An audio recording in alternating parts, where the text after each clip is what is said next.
17. The president of Marvel Comics had a lot to say last weekend at ComicsPRO, which is an annual event, an annual industry event where, everybody who's anybody in the industry is there and getting together to talk about the behind the scenes aspect of what it is that makes comics tick. We're talking about distributors, we're talking about publishers, probably some creators, but also retailers, which this year is the most important arm of the ComicsPRO meeting. And Dan was talking pretty directly to retailers because of how important this time is for them, as numbers are softer, sales are softer, as shops have had to close and shops have had to add non-comics items to sell and make some money. They are trying to figure out, what can we do for you? And that's where Dan Buckley, president of Marvel, steps in, and he had a lot to say. So we're going to talk about all of that, what that means for the future of Marvel Comics, because obviously the president of Marvel can only really, really speak on and have direct impact on what's going on at Marvel. We're going to talk about all of that and a lot more. We've got a big show planned for today. We've got Cale here with us. What's up, hot dogs? Marco. Kalo K. Tyler. Just so you know, when I gave Sean the finger to go live, my shoulder cracked doing it. So that's how I'm doing. He's it. And I'm Sean. And you're you. And thank you for being here with us. We appreciate you hanging out with us, whether it's now or in the future. It really means a lot. And we're not going to waste your time without getting into this topic. So Dan Buckley gave the speech at ComicsPRO. ICV2 provided a transcript of the speech that he gave. Milton Grepp, he does so much tremendous coverage, real journalism in the comic space. And so not only did he transcribe this speech, but he also sat down with Dan to ask him additional questions and get some follow-up answers. And that piece of this whole thing was fascinating to me. I love the industry, stuff, the behind-the-scenes stuff. And back in the day, used to have a lot of comics press, and they had these like online magazines and even physical magazines where you get interviews with these kinds of people and they would speak for real. If you guys remember the history of the DC implosion that we did, I read a lot of interviews that were like, wow, this feels like a real person talking. Why don't we get that anymore? Well, we got that from Dan. So I'm gonna get into Dan's ComicsPRO speech to start. It's a lot. I highly encourage you, if you're into this kind of thing, to go and read it for yourself. It's tremendous, but I picked out the things that are most relevant to us. So here we go. Dan opens by talking about his love for comics and how that began when he found his LCS as a kid, and he highlighted and harped on the importance of retailers. He broadly touched on the history of the challenges and successes of the industry, all the way from the release of the Superman movie in '78 and what that did for comics, the incredible highs of the '80s with books like Dark Knight Returns and Watchmen, the speculators crash of the '90s, all the way to COVID, and how it and other issues in the economics of the world right now have created challenges that the comics industry is facing right now. And that's kind of how he opened things up. He talked about Marvel's leadership role in facing the challenges, which I was really happy to hear him take ownership of. And he said that he believes a back to basics approach is what is needed. He defines that as stepping back and saying, where are we? And then reevaluating the 4 Ps, which he describes as product, price, placement, and promotion. Remember those. Those are pretty important. So he goes on to say that the final steps are fun and looking to the future. He emphasizes fun a few times throughout the speech, and he says that while dystopian, depressing books do sell, they need to get back to what Marvel does best, which is fun. I thought that was kind of funny, because when I started reading comics, there was nothing fun about Civil War. No more mutants. Yeah, there was nothing fun about House of M. And that was arguably the most successful period of Marvel Comics since the revival of Marvel Comics. They certainly haven't been more successful since the tens or the aughts, I guess. They certainly haven't been more successful than that now. Well, It's certainly more fun for them to be Scrooge McDucking through all the gold they got, in that time. I got to assume jumping through a pile of gold coins is not actually feel good. That probably hurts. But I think even though the content wasn't fun back then when we were reading, Sean, I think the comics was fun. Does that make sense? Yeah, but he's talking about like fun as in Like subject matter. yeah. Yeah. Because Going he back to Spider-Man. compares it to dystopian books Right. and depressing books. And yeah, so I don't know if I agree with that perspective on his into end. it. He talks about how the team at ComicsPRO is working with Marvel and all the other parties about how to get standardized data to determine where we are. And we've talked about how important that is. When he says standardized data, what he's talking about is the simple ability to be aware of how many comics are selling and how many actual people there are who are purchasing these books. For the sake of clarity, there was a time when the entire industry was distributed through Diamond, and that made it really easy because Diamond had all the data about how much books were selling, and that data was widely available. We referenced it all the time. When COVID happened and DC broke away from Diamond and then, made their own distribution services, and then Marvel teamed with Penguin Random House, and all these other publishers decided that they were going to make their own moves. And now many of them have shifted away from Diamond. What has also happened is that we have a data apocalypse. Go ahead. Fun. Right. Yes. We have to go on data that comes out that references like 125 of the shops from, I think it's Comics Hub that does that. Yeah. So it's far from a full picture of the industry. It's all model data, statistical. There's no firm numbers. Fucked up my spreadsheets, bro. And like, wouldn't standardized data benefit everyone? What happened there, Tyler? Sorry, Tyler. Wouldn't standardized data benefit everyone though? Like It would. everyone that's at this 100%. thing. Yeah, So yeah. the fact that there isn't any, it's just mind-boggling to me. Like, there's no other industry I could think of that is so segmented in its data. Well, I mean, ask Netflix how great that goes. That's a fair It's point. true. Yeah. It's true. We are definitely in an era where data is being coveted and held. And the comic book industry cannot afford that. It's one thing for Netflix, an individual entity, to make that decision for themselves, but the comics industry really can't function like this. And we've been going on 4 years nearly with this problem. So it's good to hear the Marvel boss talk about it and recognize that it is an issue that ComicsPRO is working to solve. So he got into the 4 Ps, and he started with product, which of course the product is comics. He said that getting everyone back into Marvel offices and having creative meetings in person again has rejuvenated Marvel on a creative, editorial, and marketing level. And we're seeing that now with the success of the Ultimate Universe and of books like Blood Hunt, which he holds up as a shining example of Marvel being back on track. He said specifically, quote, "I do feel like Blood Hunt is a much stronger presentation than anything we've done in a really long time, because people are in the room talking to each other, getting excited, coming up with ideas. The X-Men From the Ashes launch in July is also benefiting from these interactions." I'll say I think the increase in in-person stuff helps, especially if you're being creative. That collaboration instantaneously, being able to just work off of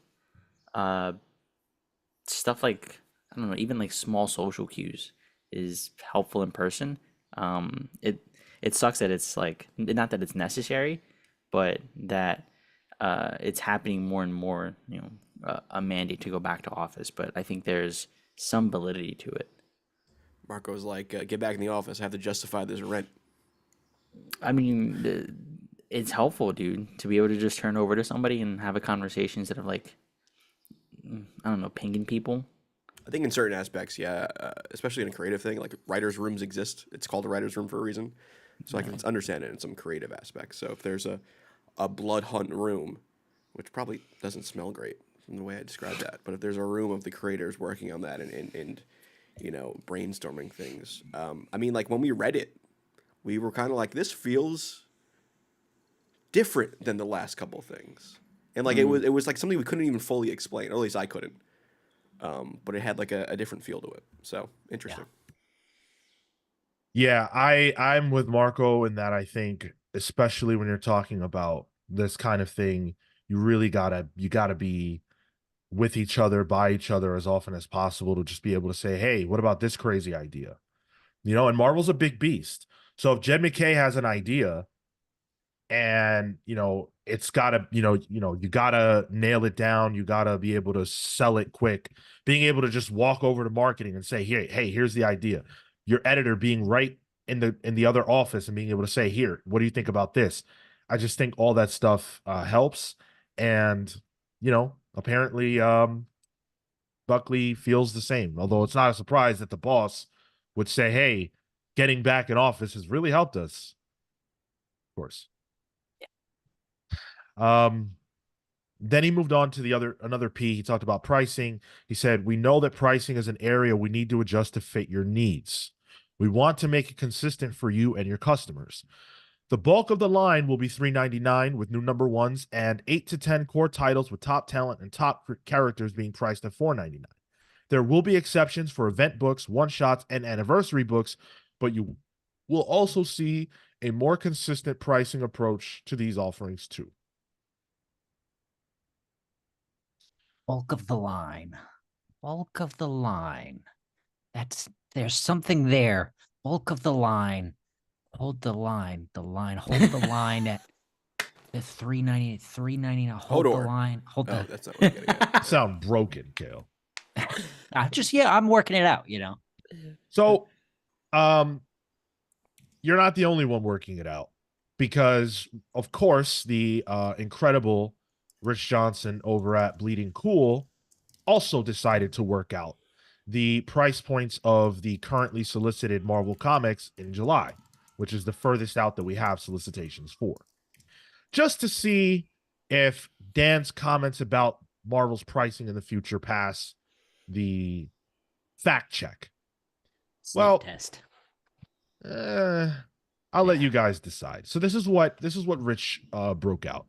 The titles that have a premium price for their page count, aside from event books and one-shots, are the Ultimate books, the Star Wars books, Vengeance of the Moon Knight, Daredevil, Amazing Spider-Man, Spider-Boy, Immortal Thor, and Captain America. In total, however, the bulk of the line is not $3.99, but 37 titles are. 38 titles are $4.99. 5 are $5.99, 3 are $6.99, and 1 is $7.99. The $7.99 one is Aliens versus Avengers, which is going to be 48 pages for $7.99. How many books are they publishing? That, like, seeing that written down as what in the 70s, maybe 80s, this is July. I know. That's 1 month. I know. It's wild that is their line of comics. Yeah, Man, I mean, wow. as for how many they're publishing, like as many that will flood the stands to keep anything else off of them. And that is a consistent approach from Marvel, going all the way back into the 70s. One of the ways that they were able to, take advantage of DC was publishing a lot of books. They did it in the 80s. They flooded the market in the 90s. This is Marvel's strategy. So I have two things. Yeah. There's no way Amazing Spider-Man should be $4.99. As often as that book comes out, that's insane. That's why. And it should not be a premium book. No offense to the creative team or anything, but it's just like it's bread.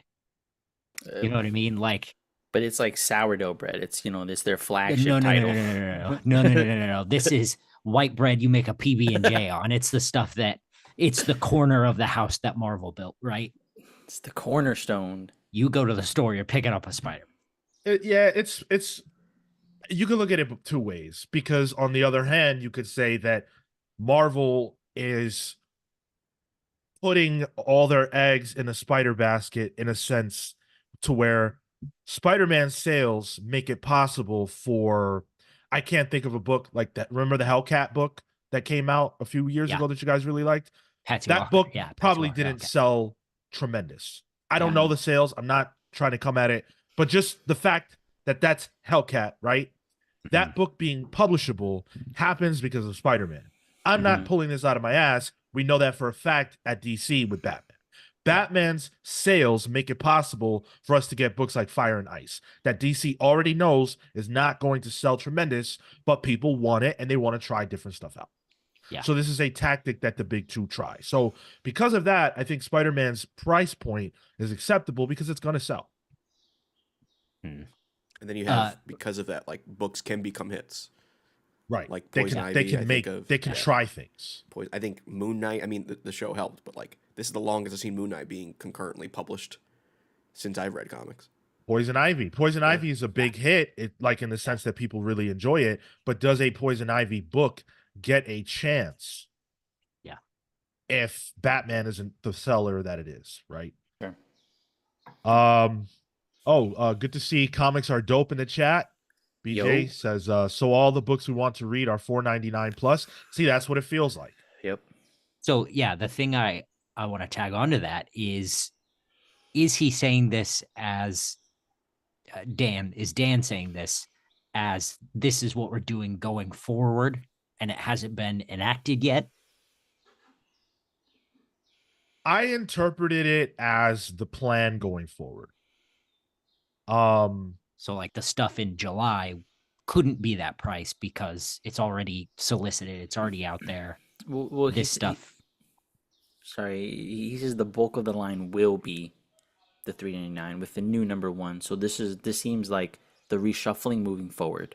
Yeah. So it's coming. Right.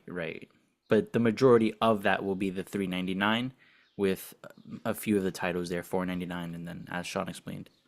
I would say that although it's funny to look at July solicits and be like, wow, Dan, what are you smoking here? Yeah. I'll be more willing to like harshly comment in September. Yeah. So let's keep Dan's comments moving. He finally talked about the last two P's, promotion and placement. He talks again about how the lack of in-person conversations has been detrimental to Marvel's ability to coordinate effective ways to promote their books. He underscores the importance of leveraging Marvel Studios and trying to pay off the opportunities the movies present to new readers. He said, quote, one of the most important promotional objectives for 2024 is driving foot traffic into your stores. To that end, we are developing products and programs that will hopefully get some new folks into your stores and, most importantly, get your existing customers into your store more often. It is always easier to sell to people who want to buy right away than to convert a new customer. We're going to work on both, but we need to get people back. Now, that is a very, very critical comment from Dan Buckley, because we talk all the time on this podcast about this figment of a new untapped reader. At least I say that. And where they're going to come from. Dan's perspective on that is a lot different. And we're going to get into why it's different as we continue with his comments, especially as we get into the ICV2 follow-up. But Dan believes that there is a young audience of readers that are unactivated to the Western comics industry, but not unactivated to comics because they read manga and because they read things like Dogman and Raina Telgemeier books, etc. And so he feels that Marvel's responsibility is to find a way to get those people hooked on superhero comics, so that when they're in their teens and 20s and further, that's what they consider comics to be, in addition to the things that they grew up reading and etc. If you're a kid right now and you really love Dogman, there's a chance that you might really love Miles Morales Spider-Man. This is me saying this, not Dan. if you are that kid and you do end up loving Miles, the likelihood that you love Miles for the rest of your life is a lot higher than you following Dogman for the rest of your life. So making a lifelong reader is critical for Marvel and DC in particular. And all it takes is one character to land with a person. Sure. And we all came from, you know, it's safe to say all four of us came from, you know, the various animated series. Like kids now are watching Spidey and His Amazing Friends or whatever. Though, you know, those kids will grow up with that same stuff, you know, they're just as able to be activated. There's a lot more transmedia for those properties than something like Dogman for now. Yeah. We'll see if that, you know, There's a movie happens, coming. but yeah. Yo, there was wasn't there like a Broadway production too or something? What? What am I thinking of? I don't know about that. There was like some kind of off Broadway thing with one of the Raina Telgemeier's, one of the Pilkman books. Dude, there's probably an off-Broadway play of the Comics Pals. You know what I'm saying? Like, I believe that wholeheartedly. We need to Hey, look into by that. the way, smash that like button for me. Do me a quick Smash it. favor, as Uncaged said in the chat. Smash that like button. Lots of you watching us right now. Thank you so much for hanging out. Appreciate it when you guys show up for the State of the Industry conversations, because I think these are the most important ones to have. So if you're not subscribed, please make sure you do that, because we are always having big conversations like this. And like Dan Buckley, we also know how to have fun, and we like to have fun. So you get a lot of both from the Comics Pal. So make sure you subscribe. Sean, so Dan Buckley mentioned he wants more people together in shops, essentially, right? Yeah. So that is a distinction of going, like, emphasizing physical. Yes. Interesting. Yes. Because and then I think of Blood Hunt again, because he brought up Blood Hunt, but the red band only physical. The little you got the trading card. I got the Blade one. You got the one for Pepe Larraz. Pepe Larraz. Yeah, so there's more physical stuff there. So there does seem to be a want to emphasize that aspect of it. 100%. The most important thing that can happen in an ideal world for the industry of comic books is literally for more people to go buy them. And digital doesn't solve the problem, because if all of a sudden there was this wave of audience that came out of the blue and was buying digital, that is great for the direct publishers or for Comixology or whoever else, but it sucks for the retailer. And the industry as it is right now is a triangle that exists between the publisher, the retailer, and the distributor. And you cannot have comics as it is without any one of those pieces of the triangle. So what Dan Buckley is emphasizing is, hey, Marvel, we do well. We make money. Everything is good. And if we wanted to, we could do we could focus on our digital space and get that working. But Dan understands that largely what makes a lifelong fan of comics, what hooks a person, is the experience of going to the comic book shop. That act, that pilgrimage, is a bond that you create with your store that may make you lifelong friends. It gives you that community feel. And that is important to comics. And that community, that's the biggest seller of books. If you get a recommendation from somebody, that's the best word. Word of mouth is the best kind of promotion that you can have. Somebody being like, "Oh, yo, did you pick up this issue of whatever?"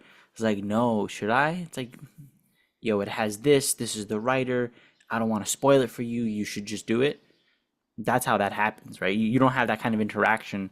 To your point, buying over digital, you don't have that kind of interaction if you just go to the store, pick up your books, and leave. And you want to foster community, because that's a lot of what the store owners do. Yeah, exactly. Atomic Hound says, in some ways, I feel like Marvel uses the lower selling titles as a farm system to develop talent, much like baseball does, without question.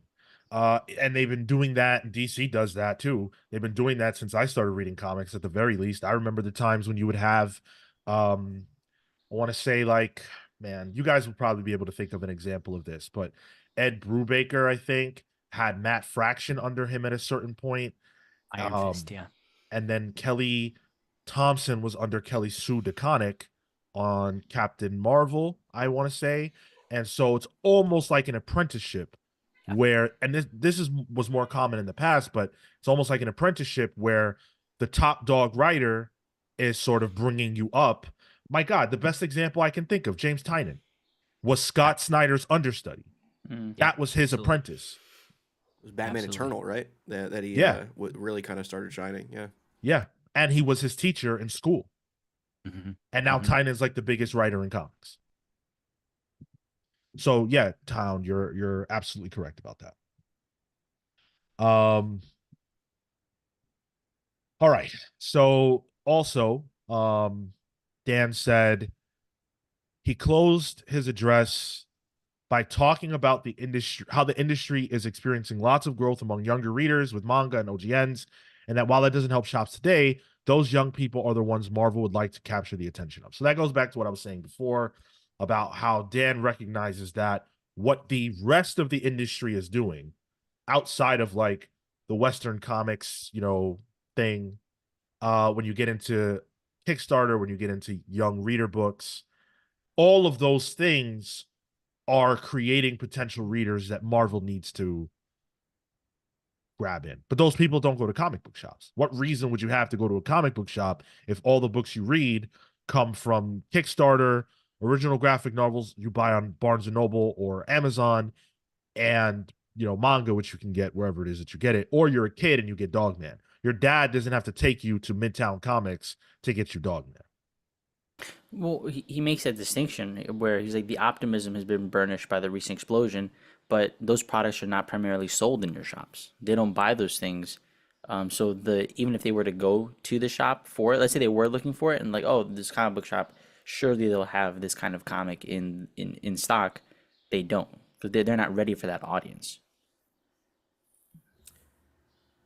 The comic shop that I go to nearby, All Yeah Comics, they have a whole section of kid stuff that includes like Dogman and stuff, which I think is really smart.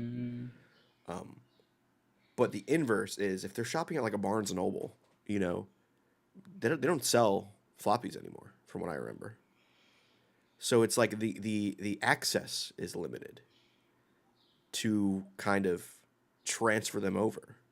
Like when I used to work at Barnes Noble, I would sell comics to kids. I'd be like, hey, hey, mom, dad, this thing's only $3 at the time. I remember I was selling first appearance of Miles Morales, and I never got one for myself. Oh, big mistake. Yeah.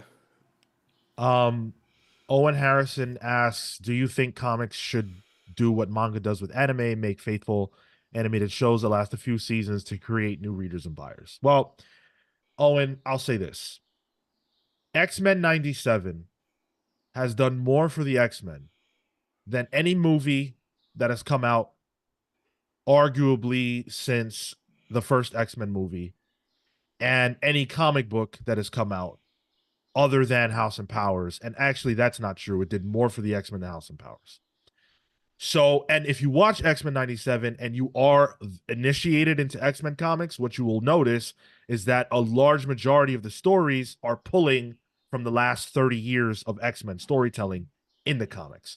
So to answer your question, I would say that Marvel should focus on doing more things like X-Men 97, because let's face facts. If your comic book shop orders 20 copies of X-Men, right? It's not a lot. That's not a lot of comics. But if they all sell, that's tremendous for the shop. So let's break that down. What does that mean? That means that the shop only needs 20 people to walk through that door and want to buy X-Men for that book to be a sellout at that shop. So every single person who watches X-Men 97 is a potential buyer of one of those 20 copies. So that means that all the animated series has to do is turn a handful of people into active comic book readers to decisively help that person's local shop if they go in and want X-Men. And maybe they want to buy another book or two as well. Now you have an activated reader. So the answer is unequivocally yes. Yo, at the end of the episode, they should just have like a 30 seconds, just like scan this and it goes to the comic locator, just to be able to entice people, push people who are engaged there, and drive them to pick that stuff up. Yeah, why not? Everything that Marvel and DC do should emphasize comics. There's literally not a reason I can think of why not. I don't know why they haven't found a way to get more into this classic book fair market. Yes, I've thought that. Let's hold on that because he's going to talk. Dan's going to talk a lot more about that. Robert Cashaback says, my nearest LCS is a 3-hour drive. Digital is great for me, but also makes piracy much easier. Well, before we address the comment that Robert left, I want to say a huge thank you to Robert because Robert is our latest patron. Hey, Robert joined us at the I Shall Become a Pal tier on patreon.com/thecomics-pals. And not only did he do that, but he actually joined for the year, which is huge for us. And I want to say thank you deeply, deeply, deeply for doing that. Really appreciate it. You will get a nickname and a shout out. You're going to get your shout out this week. Your nickname will come next week. Thank you, Robert. To address the comment, yes. And I think that kind of thing, right, where your LCS is very far from you or your LCS is full of people that, you know, we all know the LCS that has, you know, a douchey owner or just bad actors, right? Digital helps a lot for those kinds of people who don't have an LCS that they want to be at. That's how I grew up.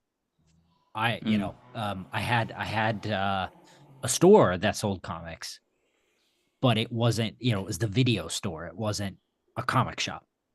And so what I got was mostly Barnes and Noble. That's why I trade weight, you know. I'm still in that habit. So I totally get that. And so, you know, I having a community would be, I don't know, incredible for me. It would have been anyway. I guess I have one now. I had to go fucking start it. Well, yeah, we created a digital community.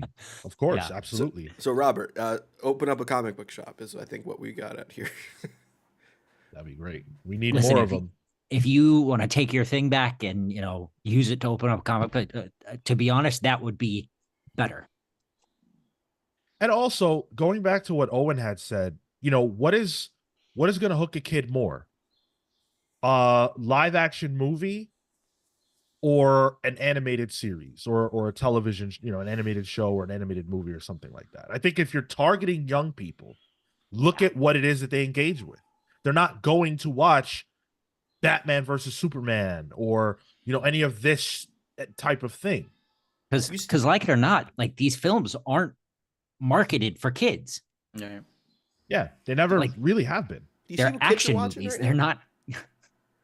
Kids are watching like Skibbity Toilet, which is like YouTube things of a guy's head in a toilet.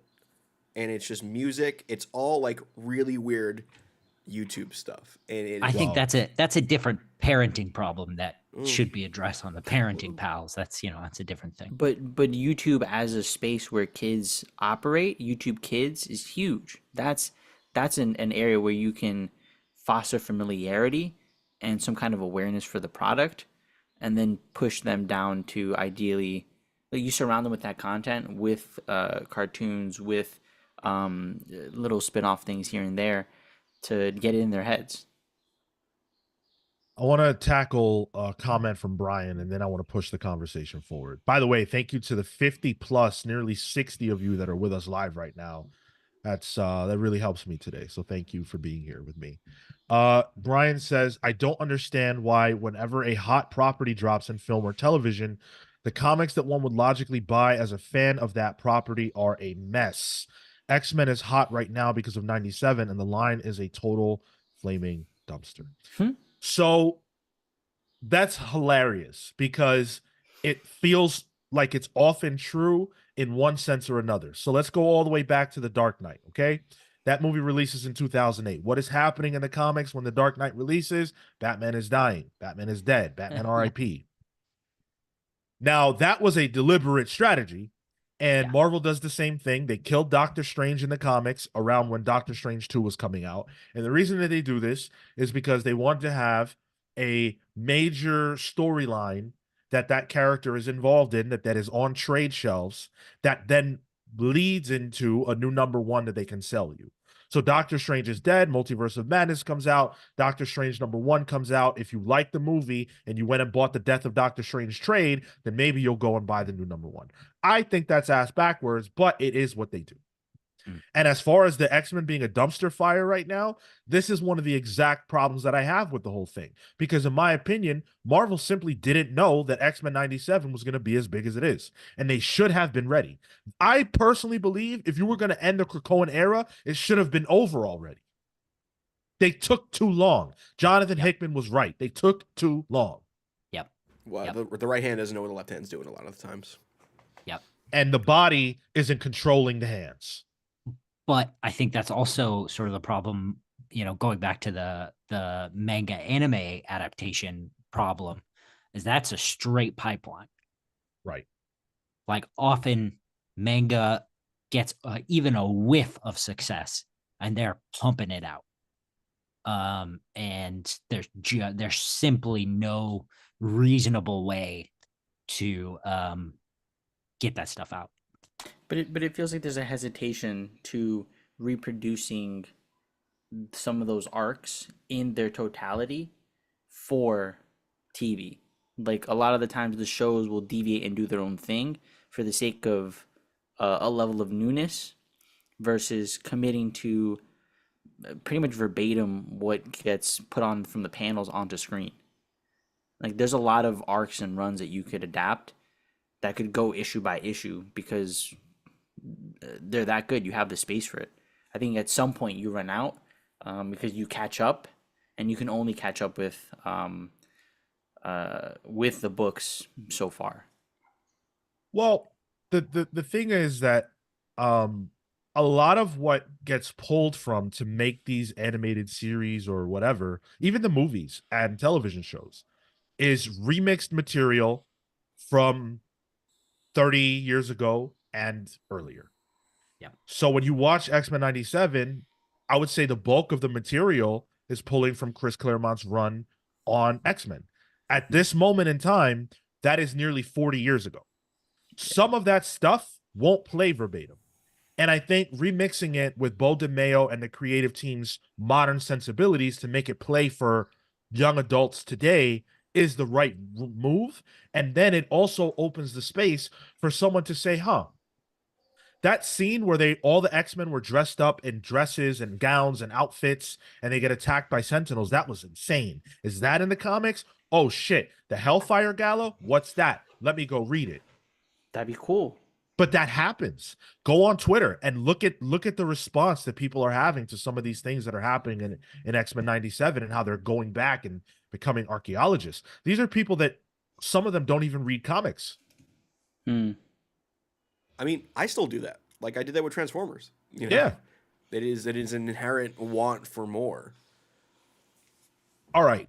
So that is all that Dan said in the keynote speech. And again, if you want to read the speech for yourself, feel free. What I want to dig into is the interview that he did with ICV2. It's a follow-up interview where Milton Grepp basically goes over a lot of the things that Dan touched on and asks him to expound on them. And he gets some really interesting answers. I cannot reproduce the entire interview. Go read it for yourself if this is your bag. But it's amazing. And thank you for hanging out with us for this conversation. So ICV2 asks Dan, what's your evaluation of the state of the comics medium? Dan said, it's in flux, but I think it's in a healthy place. As I mentioned in my keynote, there is also a great deal of growth and opportunity coming from the middle grade OGN business, where there's a lot of new readers to be found, which is good. If you asked me 10 years ago, what was the thing I was most fearful of? I was most fearful of the fact that the newsstand business collapsed, and we no longer had a place for people to try out comics or learn how to read graphic fiction. Now we actually have a world of people who really want to read it. It's our job to go find them now and convert them into our business, but I feel very good about that. The digital comics business is also going through a bit of a flux, but I feel like it's in a really good place. Business models and vendors are trying to figure out how they fit in this new ecosystem, but I think there's great opportunity for growth. The last piece is that there's also a great deal of interest in comics and graphic fiction in the Kickstarter world. It's probably more of a creator-owned talent world than a publisher world, but it brings health and vibrancy to the industry. As I said, I think there's a lot of change, but I feel good about the industry. Positive notes. He's very positive. I mean, you got to be positive. Interesting. Yeah, you have to be. It's interesting, and I feel like that positivity breeds that creativity, similar to the conversation we had, I think, last week on Free Comic Book Day. Like, you can't be pessimistic about the situation, because then you're going to become stagnant. And I think Dan's taking the right approach here, and he's thinking about these things intelligently. The fact that he's confident in the OGNs, that means potential for growth. The fact that he wants to change certain things about floppies, again, just potential for growth. Yeah, and I don't disagree with him. And you're going to find that he's even more positive on the industry than it sounded there. I think there is a vested interest that people have, for whatever reason, in saying that the comics industry is dying. And ask anybody who's been in it for a while, and they will tell you that has been the narrative about comics for 40 years or more. Certainly more. Absolutely more. It was the narrative in the 70s. DC almost closed their fucking doors. So, yeah, that's the narrative. But what are the facts?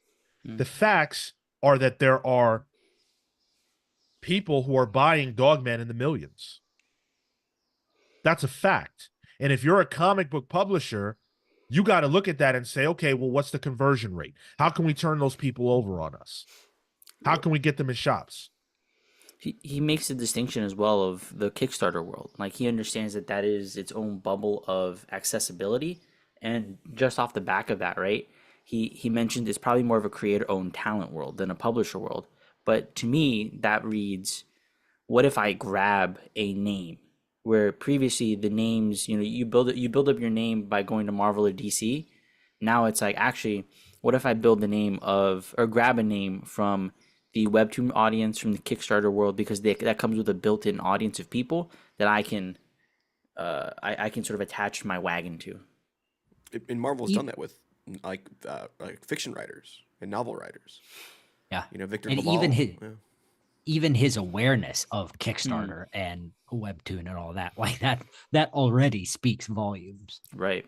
By the way, it's worth pointing out that Dan Buckley his title is president, but he is also essentially the publisher.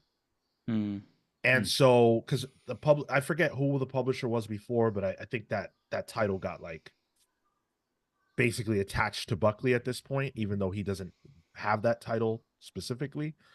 And so it's his responsibility to look at the biggest of pictures in the comic book industry. And he can't just focus on what Marvel is doing. That won't work. It will not work. But he was then asked, we've heard from retailers that, he said, the question was, what are your thoughts on the state of the direct market? He said, I also feel like the direct market is in a much better place than most people think it is, but I will admit there's some challenges there as we try to find our way out of the pandemic. We have to find a way to get people in the habit of going to stores more. Let's get the Wednesday Warriors back. I do think a lot of those people are still shopping in stores, but they're not browsing as much. What we're hearing is that people aren't coming in every week. They're coming in every 2, 3, 4 weeks, picking up their bundles. We have to get them to start going into stores more often, start browsing more often. Yes, we have to get new readers in there. We have to get the ones that have been habitual readers or are lapsed readers to come into the stores more often than they are. Yes. Yeah. Yes. There have been so many people who have read comics and dropped out. And people make jokes about like, oh, well, they're just dinosaurs. They're dead now. No, they're not reading because they're not excited about what's happening in the books. There is a malaise among comic book fans about what is happening in the books. The 6 months ago, we did a state of the industry. And one of the things we talked about was that people were walking into the comic book shops, looking at the price of Ultimate Invasion #1 and leaving because it was $10 for one comic. If you want to buy a manga right now, the chance that that the whole book, the whole volume, is the exact same price as Ultimate Invasion 1 is very high. One comic, one floppy versus an entire book. What is a person going to choose? So to nail that point home even further, I letter these books. So your common manga chapter is 180 pages versus the 30 of your Marvel book. It's a good deal. It's just cost efficacy. Mm-hmm. I also wonder if just general shopping habits needs to be addressed here too. Because like I went to a mall the other day, shit was dead. Yeah, nobody's around. And like when anymore. I shop, I do a lot of like in-store pickups for stuff, which means I'm in and out because I've been trained by most other stores to just go in and get what I need. Browsing doesn't really exist. That's all done online, really. I do think there's something to that. I do. But I think, when you look at the way that people have been reacting to, and since it's Dan, let's just talk about his, Marvel's output. A lot of people are like, this isn't interesting. This isn't exciting. Or I'm kind of curious, but it's too expensive. God's #1, too expensive. Ultimate Invasion #1, too expensive. You cannot get a person to get invested in a comic book when you're telling them they got to pay $10 for just one issue. That's not going to happen. And, I want to ask the audience, when you go to your shop, how often do you go to the shop? Are you a Wednesday warrior? Do you go every Wednesday, or do you go and buy your books, every other week? Do you do a once a month type thing? I know we have some people in the Discord who get their monthly, haul, and that's it. So let us know, how do you do? Sounds like Marco's working up a poll. Yes, that's what it sounds like. Those fingers are getting to. See the smoke. Let's continue with Dan, because I think he even has more to say on this subject. So he's asked, we've heard from retailers that the shortening up of series with more and more one-shots, more and more miniseries, and fewer longer ongoing series makes it harder to maintain the habit of collecting. Marvel is definitely in that role. And so he responded, we're hearing some of the same things, and we're experimenting with going a little longer or extending out more. I think the days of having a 500-issue run is probably a reach, but we are looking at having less limited series and more ongoing with all of our characters. I'm not going to say there won't be limited series, but I am at the moment approving some series for 10 issues at a time, not 4 or 5. Hopefully, I can get to 15 or 20. That is the intent. Because to be honest, it's a lot of work on our editorial staff too, to restart books all the time. There's a lot of work on our marketing staff to remarket a book that's coming out. It's to the benefit of everyone to figure this out. Go ahead. Whose perspective I would love on that particular comment right there is Heather Antos. And this is pretty much counter to what Marvel's been doing for 5 years at this point. Yeah. And like, I couldn't even tell you what Miss Marvel book is currently coming out right now, because she's emblematic of this issue where, even since she's become a mutant, she's had 3 different series, which was last summer. Yeah. So like, and that's why I'm not reading her. When I was reading Miss Marvel, when it was Miss Marvel the comic, and I can continuously read it. Well, let's say you're a fan of Scarlet Witch. Let's say you really like Scarlet Witch, and actually you enjoyed Steve Orlando's time on that book with, I believe Pacelli was on art, right? Yeah, it's pretty good. Yep. Yeah. So let's say you like that. It ends in 5 issues. You don't know that. It just ends. And you're like, damn, I really enjoyed that book. You don't listen to a podcast like this. You don't go online to look at solicits and things like that. You just go to the shop. Now your book is over. You don't know if it's coming back. You have no fucking clue. So what do? And let's say that happens to the 3 books that you're currently invested in, and that's all you buy. Yep. Do you go to the shop? No, you don't, because you don't have a reason to. This screwed me up digitally the other day. I was going through because I read alphabetically in my thing, and I was trying to read She-Hulk. I was trying to get back into She-Hulk. So I was reading the new issues of Sensational She-Hulk from the beginning, and I was like, all right, well, I feel like I missed something here, but I'm going to keep reading. And then I realized, oh, wait, this was the sequel series after She-Hulk, and now I don't really feel like I need to read She-Hulk, even though I got it, because I already started reading Sensational. So, yeah, it's a mess.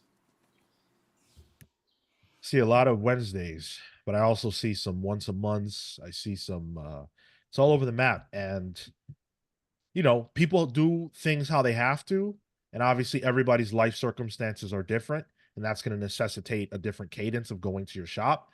But there was a time when, it was like, it's undisputed. I'm going on Wednesday. That's just what it is for the large majority of people. And now individuals are making different choices. And I do think that the miniseries angle is going to affect sales. We talk all the time about the goofiness of all these miniseries that they do. It's comical. And Marvel is the prime offender on this issue. They do it the most. I don't want to buy books anymore that I think are ongoing and then end at issue 5. Yep. It's a bait and switch. I don't like miniseries. I don't like them. I don't want to read something for just 5 issues. If I'm invested, I want more. So you're not even giving me the choice to know how long this is going to be before it gets axed. Dan said specifically, I have traditionally been greenlighting books for 4 to 5 issues at a time. That means that the creative team, the marketing team, and the editors are working in 4 to 5 issue clips. Do you understand how hard that is to do? To craft a book that you don't even know if it's going to go past 5 issues, so you essentially have to end it or work towards an ending, and then you hear, oh yeah, it's selling really well, we're going to keep it going. When stores have to order like the first 2 or 3 books in advance, and it's only going for 5. So you're a comic book shop. You say, okay, this new Scarlet Witch series, all right, I'll give it a try. She's hot off the movies. I'll invest in the first 3. People come to the shop, they buy it. They're like, oh, this is kind of good. I like it, whatever. Okay, cool. Now you have to tell them that it's actually ending in 2 more issues. And then you have to tell them in a month or 2, hey, by the way, that book you liked, it's coming back. They're relaunching it. And then you, the shop owner, order the first 3 issues in advance. And that those patrons are like, wow, it's great that it's back. And then it ends again in 5 issues. Yeah. Yep. That is absurd. Because and the problem here is that it's just disguising ongoings. Right? Yeah. Like it's giving him different titles, it's giving him different whatever. But by lying to the audience with this super, and it's the superficial number 1. It's what we complain about all the time. It's artificial number 1. Right. Exactly. Quick, cheap pop. That's all it is. Pop the numbers for a bit. Yeah. Make it seem like, oh, look, it's doing good. And there's not, often there's not a real story to be told because it can't be crafted for those 5 issues. It's very, very hard to do that. Like, if you've never tried to write a comic book script before and you've never put yourself through those paces, it's difficult to understand, but that is hard. Yep. Comics Are Dope says, if I weren't a YouTuber, no way I'm buying as many books as I do. So many books I only know about because I scour 3 different previews catalogs. The publishers don't tell us anything. Well, how many people rely on your podcast, Comics Are Dope, or this one, to even find out what the fuck is coming out in a given week? Yeah. I do. If it weren't for like the regularity of certain things, the biggest thing that I do would be on a weekly basis just go through the entire catalog of what was going on that week for Comixology, and then just painstakingly, and that's the thing that I have to do. Just scroll through. Right. Do any of you read like solicits when they come out? No, I do it for this. Oh, Yeah, Sean is my solicit. but I feel what's like he the soliciting? solicit is like it's in advance, and so it works if the book is ready and available, and I have to put in the pre-order. Like I sometimes don't want to do that, so I don't want to do that 3 months in advance. I read them just to know what's coming out, so I can keep a mental tally for myself. But I read digital, so like it doesn't really matter to me. I don't really need to pre-order digital. So So the results of the poll: how often do you go to the shop? 47% of you said you're a Wednesday warrior. Nice. 31% said digital. I go maybe once a month was 11% of you, and then 7% said I haven't been in a while. I would love to know from that 7%.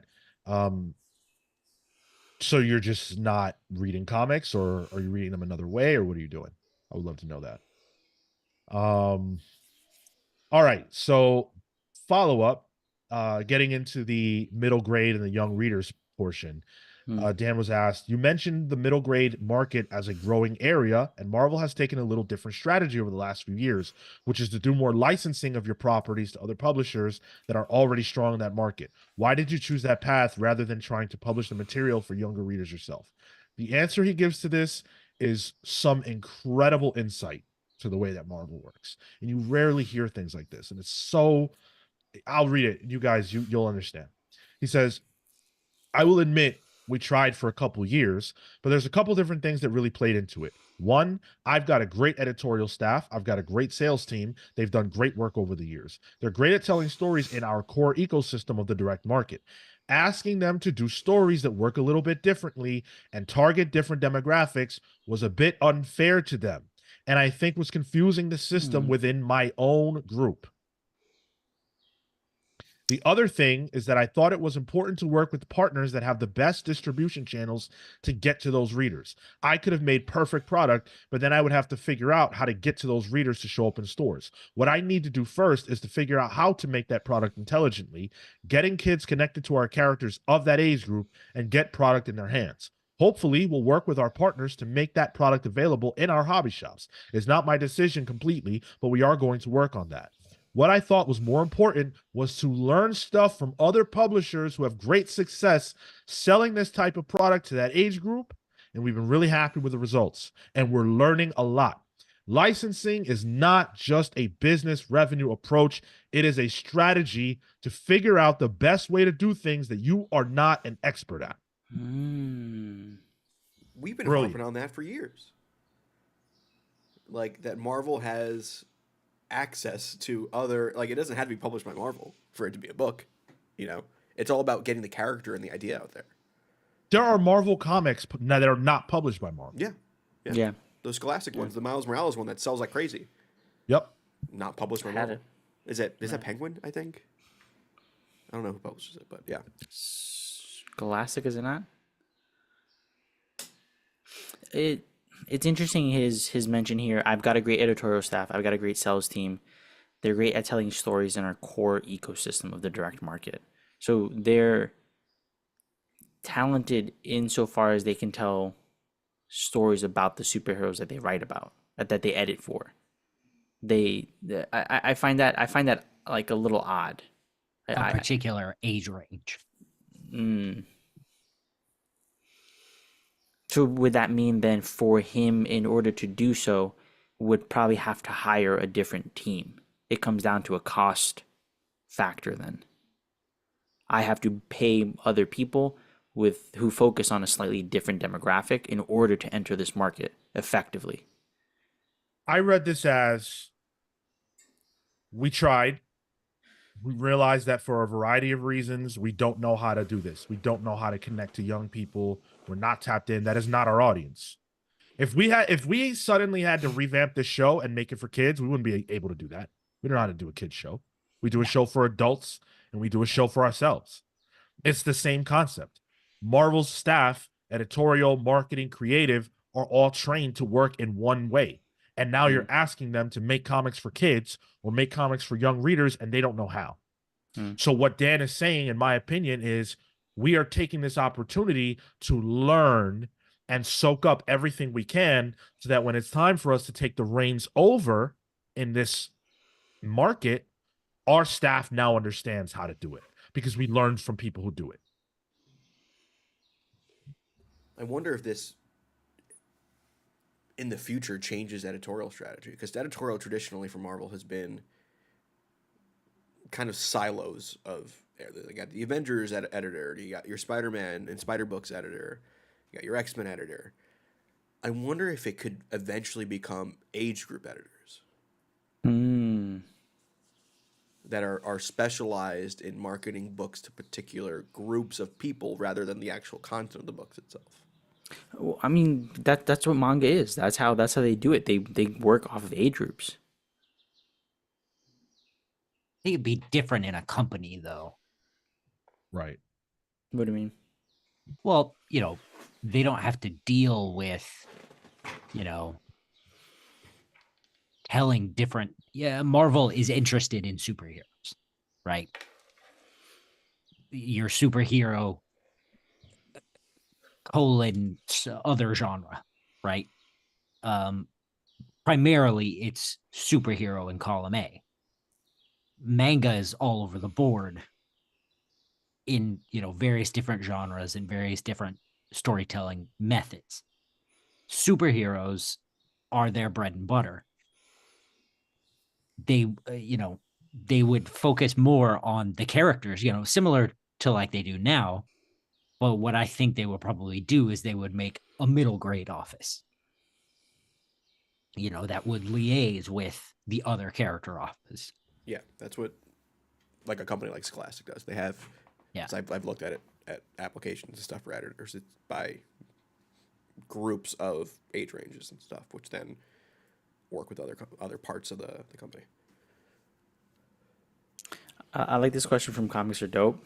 So how do we create more of a vertical market so that the middle readers become adult comics readers? Like, I think just having the awareness of the book isn't enough. There has to be a different connecting factor, because they already have the Miles Morales book. It's out. Maybe it's about more volume, but there has to be something else to be able to connect. Hey, you picked this up here at the Scholastic Fair, or you picked this up because you're a middle grade reader at Barnes and Nobles. Now come to the comic shop. What is that connecting piece? You need to make a short bridge between the two. Right. Whether that's selling trades of the current Miles Morales comic also at Scholastic Fairs next to these books. Maybe say these are for teens. Like Goosebumps was in a separate section from the other books because it was for more advanced readers and older readers. So maybe pointing them and collecting trades that are then more age group appropriate. I know DC's doing it, the smaller factor, for some of their well-known books. Selling those at Scholastic Fairs could be something. I don't expect Marvel to put out Old Man Logan at a Scholastic Fair, but books like Avengers Academy or like even Initiative's a little dark, but just those younger books, like younger themed books, like Champions, another good one, could work if they just sold them in the same spaces. I think that's the issue that I keep thinking about. They're not sold near each other. So how do you get the one person to make the leap just logically to then read the next thing if it's not there in front of them? See, the thing is that I think what Dan Buckley is saying is that it's not as simple as that, because the Miles Morales comic book is not targeted at that group. So just putting that comic book next to the young readers one isn't going to convert. In the young reader version, Miles Morales is probably like, I haven't read it. I'm assuming he's probably a young kid, and it's built towards young kids. Miles Morales in the books right now is in college. That's not the same age group as a Scholastic reader. It's not relatable. What I'm saying is also you need to create the content that is that bridge too. But that's what Dan is saying. We don't know how to do that. Fair. So they're just not at that place yet. Let's shift gears. this was another question. In the book market, one of the things that we've been observing is that superhero genre material as a share of the total has been declining. And part of that growth, or part of that is growth in other areas, but superheroes themselves are just not as strong as they were. One theory we've heard is that the amount of media is filling superhero demand that is no longer being filled by comics. Bottom line, is all this media good or bad for comics? Dan answers, media is of course good for comics. I don't buy into that theory at all. I think it's great. First of all, let's talk about the growth of that media and that world that has been driven by more of the different genres, right? That's fantastic. And the mix of readership it is bringing in is much more mixed male to female, which is also great. It demands a little bit different storytelling, different stories that are being told. That broadens our reach for people being trained how to read graphic fiction and makes it a bit more accessible form of literacy. As you know, it was not that long ago that if a kid got caught reading a comic book, they'd get in trouble at school. The fact that it's so accepted by libraries and schools, that's a huge win.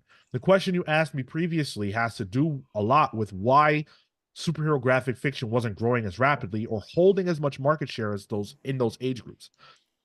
It's because people came into that space that weren't superhero publishers like ourselves and really designed product that spoke to those kids and resonated. Now we have to be challenged, and I'm happy that we're stepping up to that challenge of making product that resonates with those kids and also complements the media that we're putting out there in the world. The superhero, let's say for lack of a better term, degradation in share in those specific areas has probably more to do with the fact that we as superhero publishers weren't presenting the right product when that business was booming. I'm very proud of Scholastic and Abrams books that we put out. The product has resonated, it's moving well, and it's a great partnership. We're getting kids reading. They're being introduced to our characters as reading entertainment much earlier than they were 3 or 4 or 5 years ago. And as you say that, Brian Rickard in the chat says he has a 3-year-old who loves Spidey and his amazing friends and knows who Doc Ock and Green Goblin are. I don't think I knew who those characters were at 3. You know, so like Dan's right. They are being introduced to the idea of these characters at a much earlier age than previous to that. But there's still a lack there of awareness because he also says, I don't really see DC effectively making inroads with younger fans when we know that both publishers have younger audience lines. Primer is a recent book that we talked about that was blowing up. They've always had the Catwoman stuff. It's out there, and it's about also getting an understanding out to people that they exist. And it looks like what Dan's saying is that's the challenge, and they're working to put out more product for that because they need to address that growing market. Yeah, and they were late to the dance. You know, they just weren't ahead of things. And that's weird for Marvel because I think Marvel traditionally is probably more ahead of the curve as far as meeting the needs of modern people in comics. And for them to be just off on this one, I think is pretty interesting.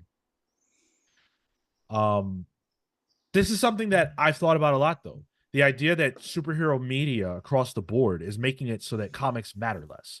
When I was young, I was introduced to comic book characters through TV shows, like most people, and then movies thereafter. I didn't start reading comics until I was like 14, even though these characters were in my life basically since I was born.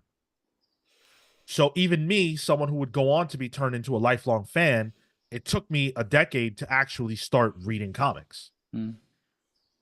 I don't think that that's crazy, but obviously there is money to be made with people that were younger than I was when I started reading books, comic books, and they have to find a way to get to those kids. But to that point, you could have been activated years earlier. They lost out on a decade's worth of Sean money. I think in a broad sense, probably not with me specifically, but in a broader sense, yeah. Yeah, I was gonna say I see in Sean's weekly polls, he's making up for that lost time. Well, the reason why I say not me specifically is because I was a very engaged and active reader.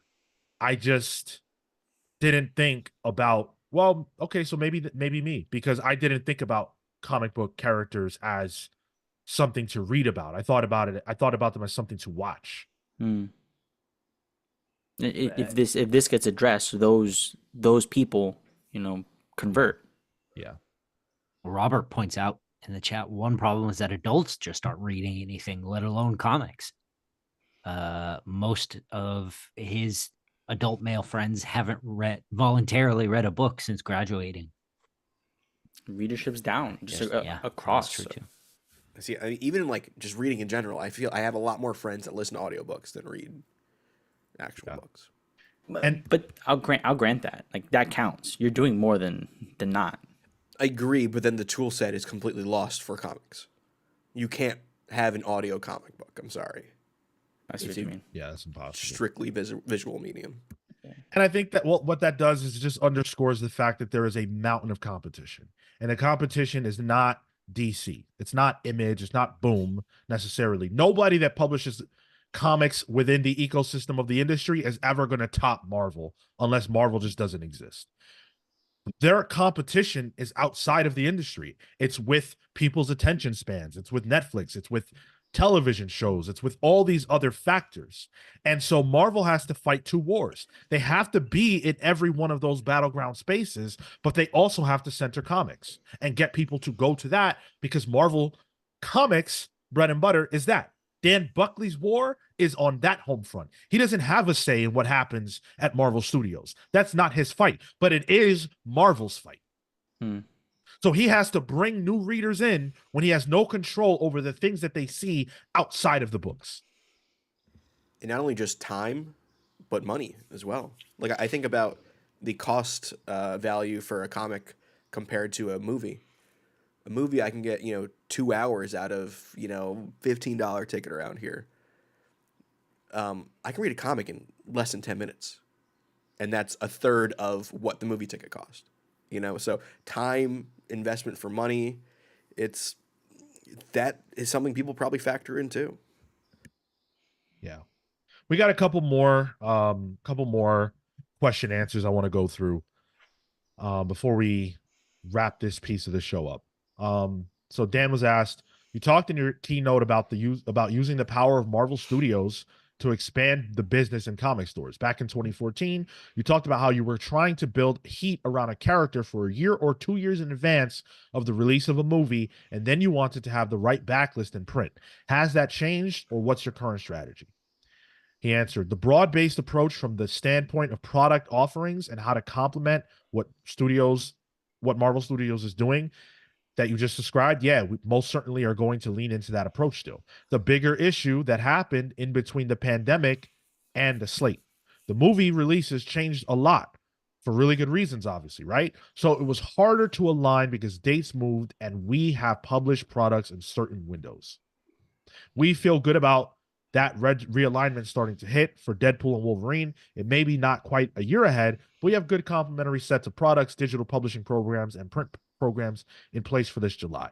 I think you'll see more of that building heat 12 to 6 months before release, more thoughtful curation of the backlist trades, and making sure that we have fresh and exciting frontlist trades around release. I can see it in the plan. You'll start seeing it more in the publishing schedule going into 25. It was harder to do that lineup when you just described during the pandemic, just because they moved it so much. So again, Marvel Comics is a slave to Marvel Studios. If Blade is about to have a movie, then Marvel Comics wants to make sure that they have comics on the stand to support what is potentially a wave of new Blade fans. And earlier, I said all it really takes is a handful of people to become activated and walk into a comic book shop. The margins are thin. They don't need that many of us. So Marvel Comics is trying to say, okay, when the movie comes out, we will have these Blade books out and ready for you to go and buy. But Blade has been delayed 57,000 times. So what is Marvel Publishing supposed to do? Yeah, Fantastic Four is a little easier because there will always be a Fantastic Four comic, and there's plenty of backlog. But for those things like Eternals, there's a reason why Kieran Gillen was on Eternals as a new comic book right when the movie came out. There's also a reason why there's not an Eternals comic right now, because the movie didn't do too well. So yeah, I can see how the train got derailed and now it's getting back on track again, but it's still up in the air depending on the whims of the film slate.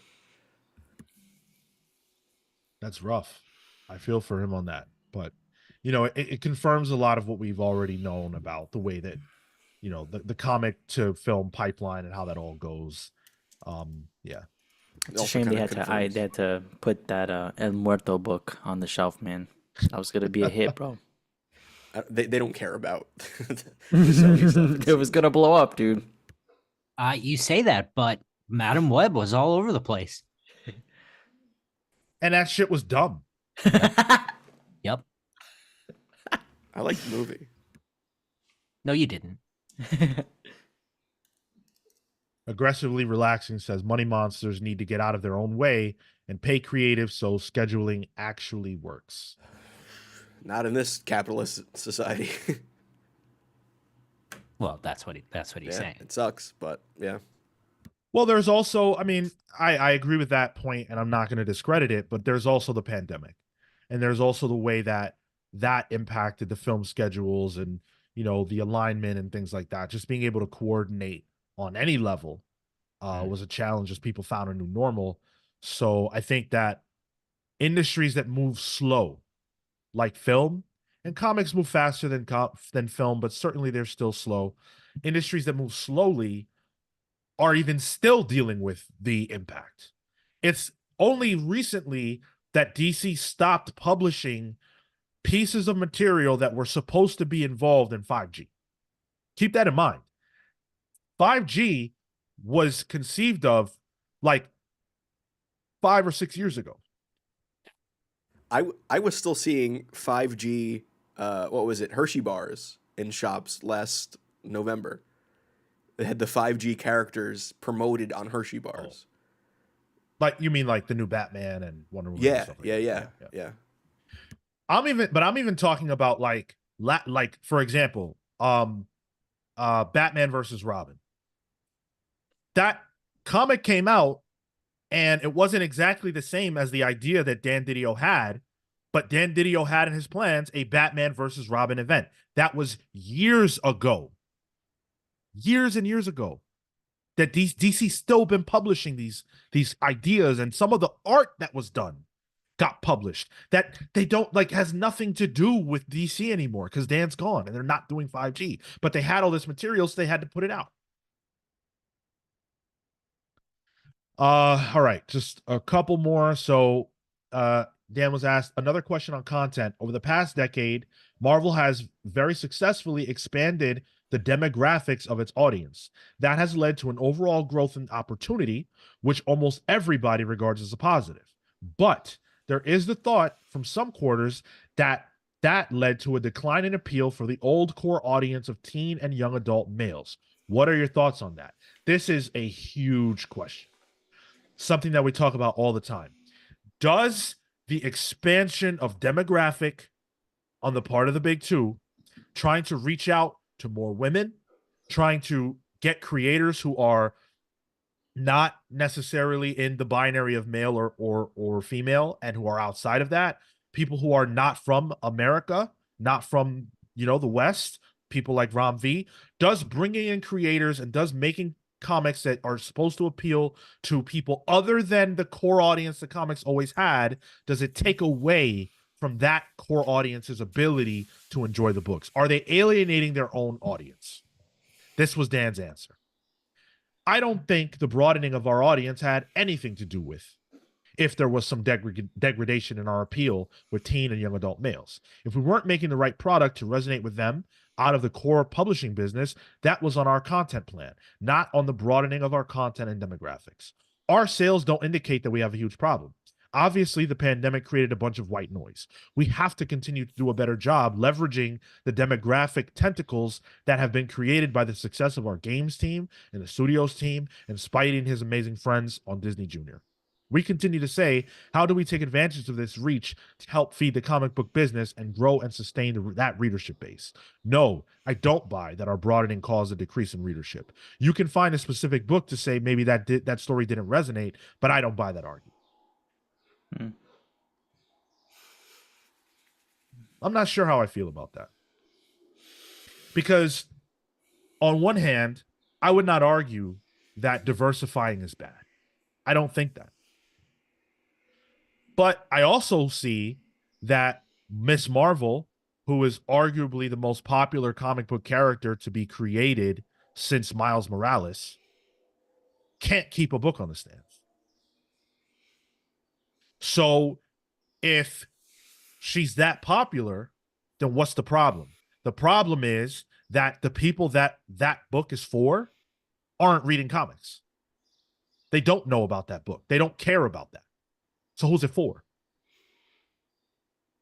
If we're, I would break it down, and I guess the question would be: Are you breaking that down into a segment of, her diversity or the age group involved? Because I would say she was within the past 15 years blown up as a character, whereas those 10, whereas those comic readers who have been buying perpetually have been buying the things that existed as of 30 years ago. So has that core group really moved in and filled the gaps of the other age demographic that hasn't phased out yet? I think Miss Marvel is a bit of a tricky subject, I think, because I think the Wednesday Warriors that he keeps talking about that he needs to get back kind of want the same stuff they've had. So, like, I think Miss Marvel, like, Champions did well from what I remember. Team book. Miss Marvel was on it. When Miss Marvel was on the Avengers, that was Mark Waid's run. Did well. It's an Avengers book. Of course it's going to do decent. I don't think it's necessarily the character. It also doesn't help her that it is a legacy character that has a name for a character that people really enjoyed when it was Carol Danvers. Like, I remember Miss Marvel during, like, Secret Invasion when it was Carol, sold well from what I remember. Okay, so let's talk about Miles. Because Miles has the same Spider-Man, problem. yeah. He has the same problem. And Miles is way more popular than most other comic book characters with young people. But for some reason, the comic book just doesn't really sell like that. People want Peter Parker, right? The Wednesday People Warriors, yeah. Exactly. But you know what? Anecdotally speaking, I asked a couple of kids, my friends' kids, they're 11 and 8, I think. Beans kids? Who is Peter? Who is Spider-Man to you? And they both said Peter Parker. Mm. And they love Miles to death. Like, Miles is their guy. But when I asked them who is Spider-Man to you, they both said Peter Parker. He hasn't penetrated that yet. Like, he hasn't taken over the mantle of, but in like the zeitgeist. Well, and I don't think it's just that. I also think it's that the name, you know, he's just not Spider-Man. He's Miles Morales. Spider-Man. You know, Miles Morales Spider-Man. If you look at the, you know, Spidey and his Amazing Friends, on that show, he's called Spin. Oh. I didn't even know that. And frankly, I think for a little kid show, I think that's actually pretty clever. But you know, I think it's just another one of those sort of unfortunate things. It's just like they wanted to make him Spider-Man. He's just not. That's just not his name. Name recognition is hard, especially if you don't go 100% into it. They've always wanted him to be Spider-Man, but they also wanted Peter. Yep. And you can't have two books that are literally called Spider-Man on the stands. One of them's going to have an adjective in front of it. The final comments that Buckley had were just to end the conversation. He said, one of the things I've been emphasizing a lot with our staff and with the editorial team and our writing team, it's going to sound silly, but we all got into the comics because it was fun. I'm not going to stop selling dystopian future stories that are very depressing because they sell. But what we do is a fun medium and we do fun things. I think we should celebrate that more because more people are going to likely collaborate and be involved if they think it's a good time. It's been hard to feel that way. We think it's really important. We're trying to convey that. Deadpool's coming at a great time because you can have a lot of fun with that. The crossover with the Disney characters, the What If Disney books, those are our reflection of us trying to have a bit more fun. It's what we do. Then the other thing too, I want to emphasize, there's a lot of different tactical things that you're going to see between Marvel Must Have, these younger age books that we will be giving greater access to the retailers that they can either give them away or sell them at full cover price, the Blood Hunt Red Band covers that are exclusive to the retailers. One of the big things we're trying to do, besides fun, is create products and items that increase foot traffic in stores. That is one of the biggest priorities I put in front of the team as a whole, from editorial to marketing. Any suggestions that people have where we can help do that, we are open to them. The polybag thing, that makes a lot of sense. A new book launch has come out, dude. You do like a little, maybe not a pin, but I don't know, something associated. And I'm thinking here, let's say you have a new Moon Knight book, you get one of the little moon throwy things, like Dude, that's something having how- something. That's how I got into comics. Going to the shops, Yeah. like they had promotions like that. You know, even like Doomsday Clock, you would get the pin. Yeah, you got the. I got this Sean hasn't put here. his teeth in today, but I got a Green Lantern ring here. You know, Yeah. these Yeah. are things I've that- gotten posters, like that's fun. It's additional. It's added value because you know you're going into something that's relatively expensive, but then you get something that they can last you a little bit longer. It's novel. and also doing that in a collector mentality, because I think if there's one thing that people still want to do is collect things. Like that is, even the Funko bubble popped. People still like collecting things. So the fact that there's different cards that me and Sean discovered on the show makes people want to go back for more. The Green Lantern rings, you'd have to get different books to get the other colored rings. Like they would only give you, at least my shop was only giving you certain colored rings back in the day. If you were buying Green Lantern Corps, you can get a blue ring. So it would incentivize me to buy more just to collect the different things. So I think having in-store promotions like that is a big deal. Yeah, I think that there are like any number of things that they could do, gimmicks and things like that. I think that they need to get the quality of the books in order. Not to say that Marvel's books are bad. I don't think that they're bad, but I do think that, you know, what isn't being acknowledged here in this interview is the fact that there is a large segment of people who think that Marvel's comics have been lackluster lately. Largely, you know, the largest segment of comics that I buy is X-Men. Like in terms of a name, a group, that's the largest segment of books I buy. It's the largest segment of comics that Marvel publishes. I don't even know that. Like I haven't researched that. I'm pretty confident in it. I don't think there's any other character that has this many titles, group of characters, this many titles being published. A lot of them are not good. And this has been a problem. A lot of people don't like Amazing Spider-Man. I do. I'm the biggest shill for Amazing Spider-Man on YouTube. But a lot of people don't like him. We can't get his book on on Pals Pulls. People won't vote for it. They don't like it. They go out of their way to not vote for it. The two biggest franchises that Marvel has are not producing comics that people want to read. How is that not a crisis for you? Spider-Man And when Avengers, right? No, Spider-Man and X-Men. Oh, yeah. Okay, yeah. And that's a major problem. And then the From the Ashes line, which isn't even out yet, is already being completely panned. The announcement just isn't exciting people. Marvel used to be able to make you excited. Now it's like trepidation. And I think that trepidation comes from the fact that we're nervous because the quality of the books has hit the skids for a lot of us. On top of the price point. Of course. It's scary to invest $4.99 or $5.99 in a new #1 for any creator. There are certain creators who I'm not going to hesitate on, but when I see a $5.99 price point for God's #1, even I think, and it wasn't even $5.99. I think it was $8.99 or $6 or $7.99. That boy was expensive. Yeah. Even I have to say, wait a second. Yeah. Hickman? And that is such an inside baseball book example too, because like, what does Gods mean for anyone else who doesn't know? Like, oh, it's Hickman. Like, you have to know who the creator is at that point for that book. I really want to tackle this comment, this series of comments from Brian Rickard. So and we're not gonna attack Brian, okay?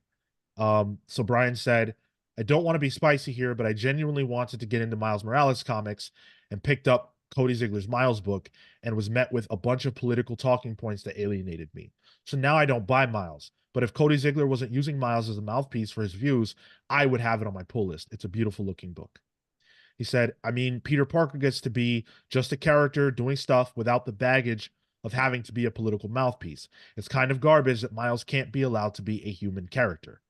I'm talking about it like, hey, Miles, it probably feels nice to finally hang out with another black person.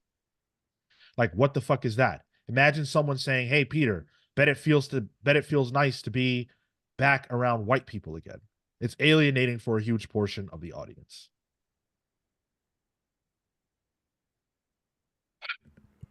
For me with that, it's like, that's the whole like thing that Buckley was talking about, like the diversity and trying to get new audiences, and it's not really a bad thing. In my mind, like, you just gotta shoot your shot sometimes, and occasionally a book will hit.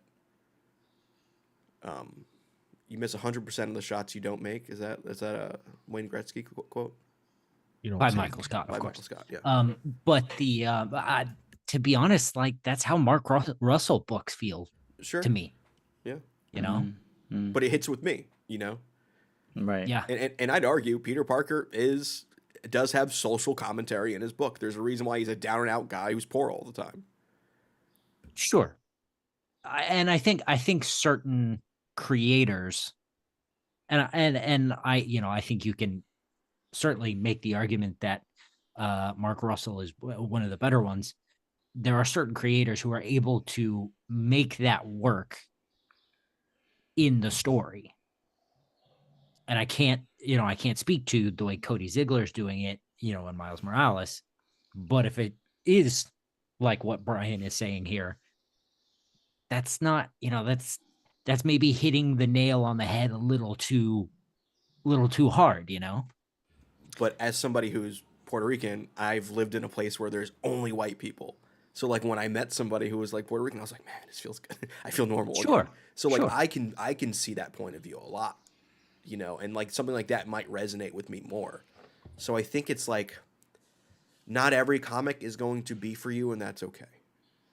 Well, but I also don't want the issue to be conflated with this writer had a vision with this character, therefore the character is not readable, or that the character can't be malleable in different ways. Because the thing that caught me here was, just popped up.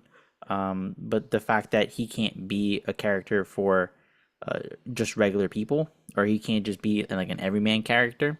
I think that it's dependent on the book that you're reading. This Cody Ziegler run didn't work with you, but that was this run, this book. That doesn't mean associate that with Miles Morales, period.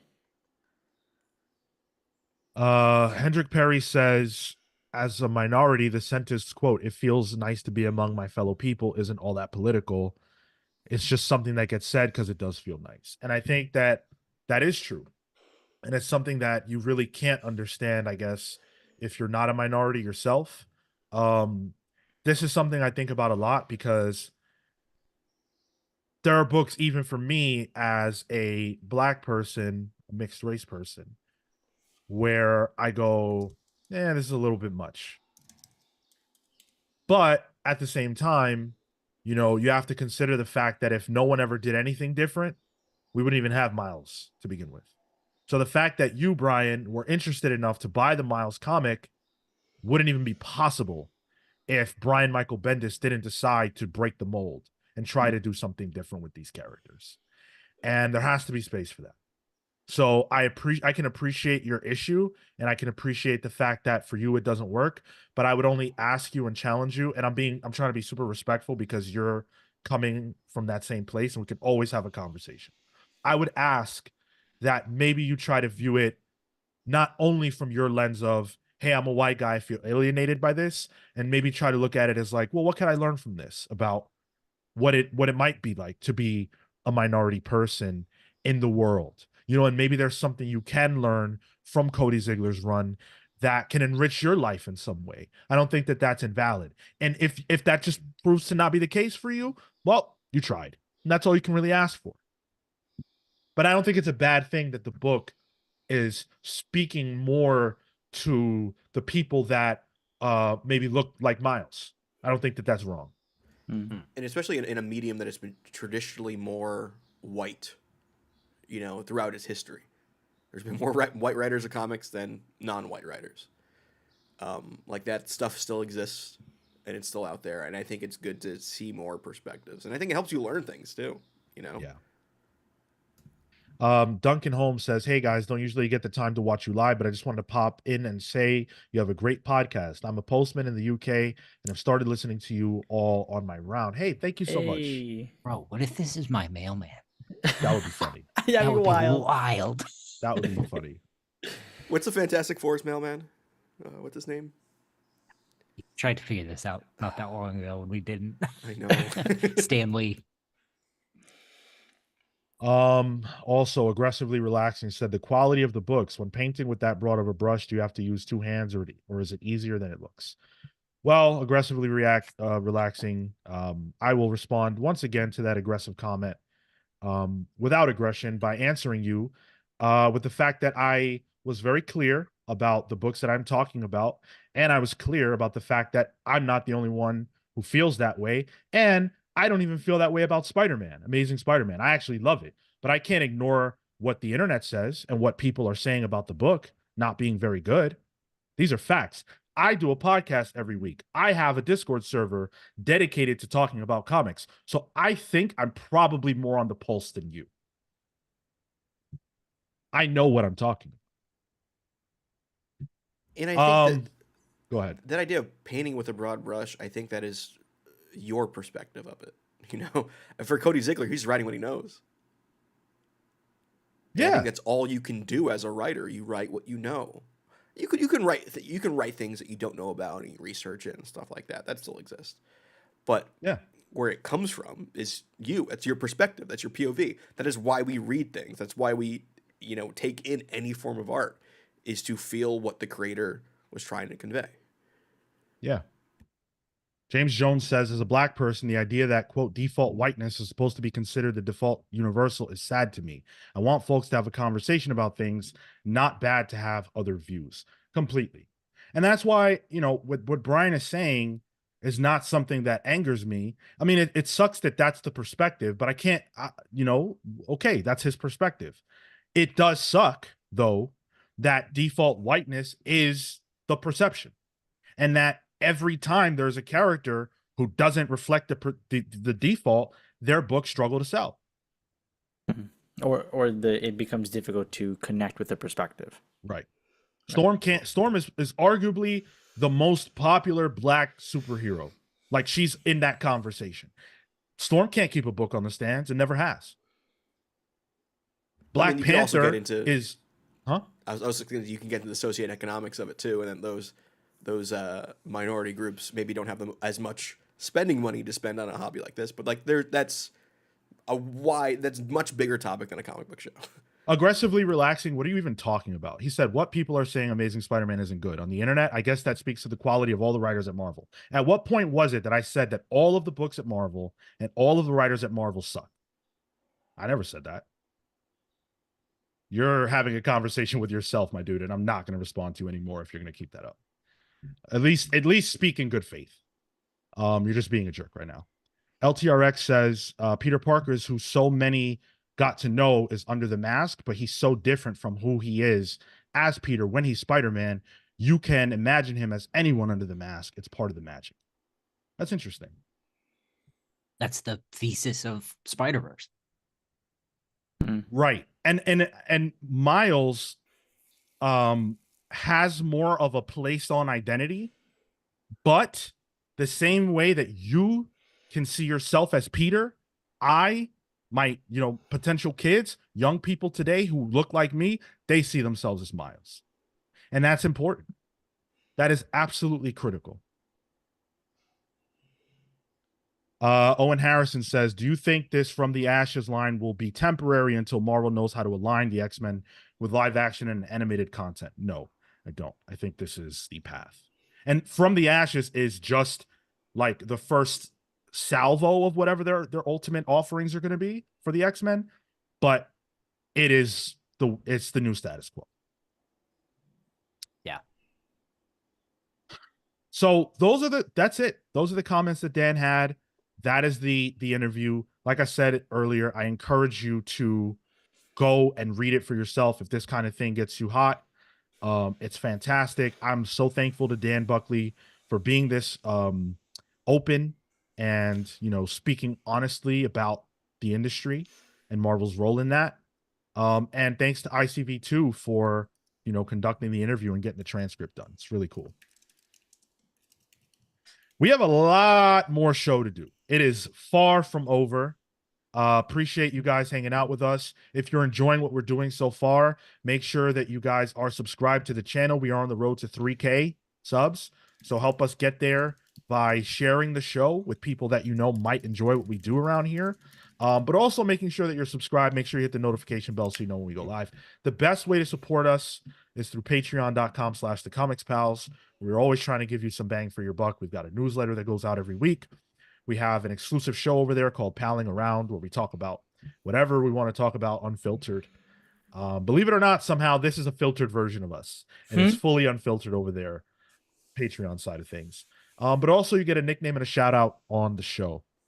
And so I want to take this opportunity to say thank you to those of you out there who go the extra mile for us. So I want to give a special shout out to the best pals in the universe, Thunderstruck Rebecca Alejandro, the Hound of Justice, Atomic Hound, Starcross Catherine Stars, and the Red Spiral, Spiral Storm. I also want to thank the Night Stalker Harris Dajinski, Brian Demolisher Del Pozo, Kefis the Incorruptible, Momentum Mike Elliott, Dan the Truth Trudeau, Jalen Sanguine Sorcerer, Marley Manistorm, Slow Flow Dameron, Christian Uncaged Harriet, Always Laughing, the Spear of Justice, Izzy's Issues, the Great Destroyer, Hyper Viper 89, the Storm of Pain, Sanji San, Adam and Bernie the Best Boy, and Robert Kashabak, whose Pal's Verse origin and nickname is coming. Thank you all so much. That list is getting long, and it gets longer, and we appreciate it. You might have to learn to take a breath in between there, Sean. I was worried for you there for a second. It's fun to not be able to take a breath through it. It shows that we're right. being Kink reveal. the listeners are At some point you're gonna pass out.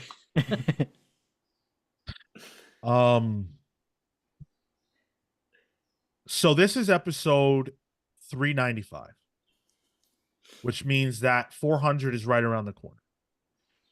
Episode 400 is super special for a lot of reasons to me. And I think, I speak for all the guys when I say that. And we want to make sure that not just that episode is special, but that the month that episode is coming out in is special. So that's going to drop in June.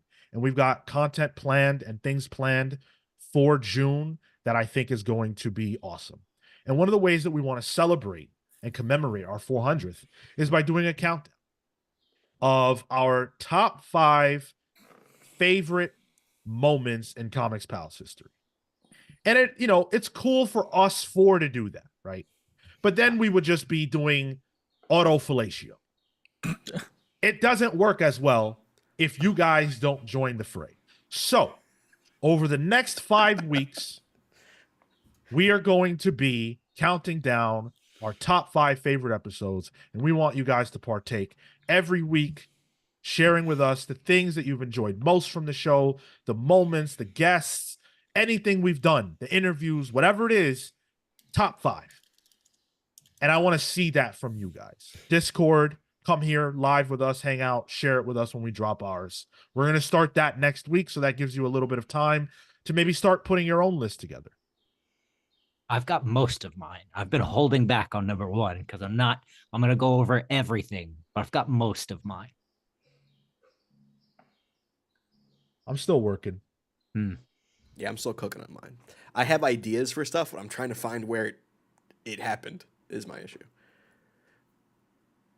Sure. Oh yeah, I wasn't about to cite sources. I remember specific things, but I'm not gonna go look for it. Yeah, it's gonna be fun. That's not all we're gonna do. We're also gonna be giving back.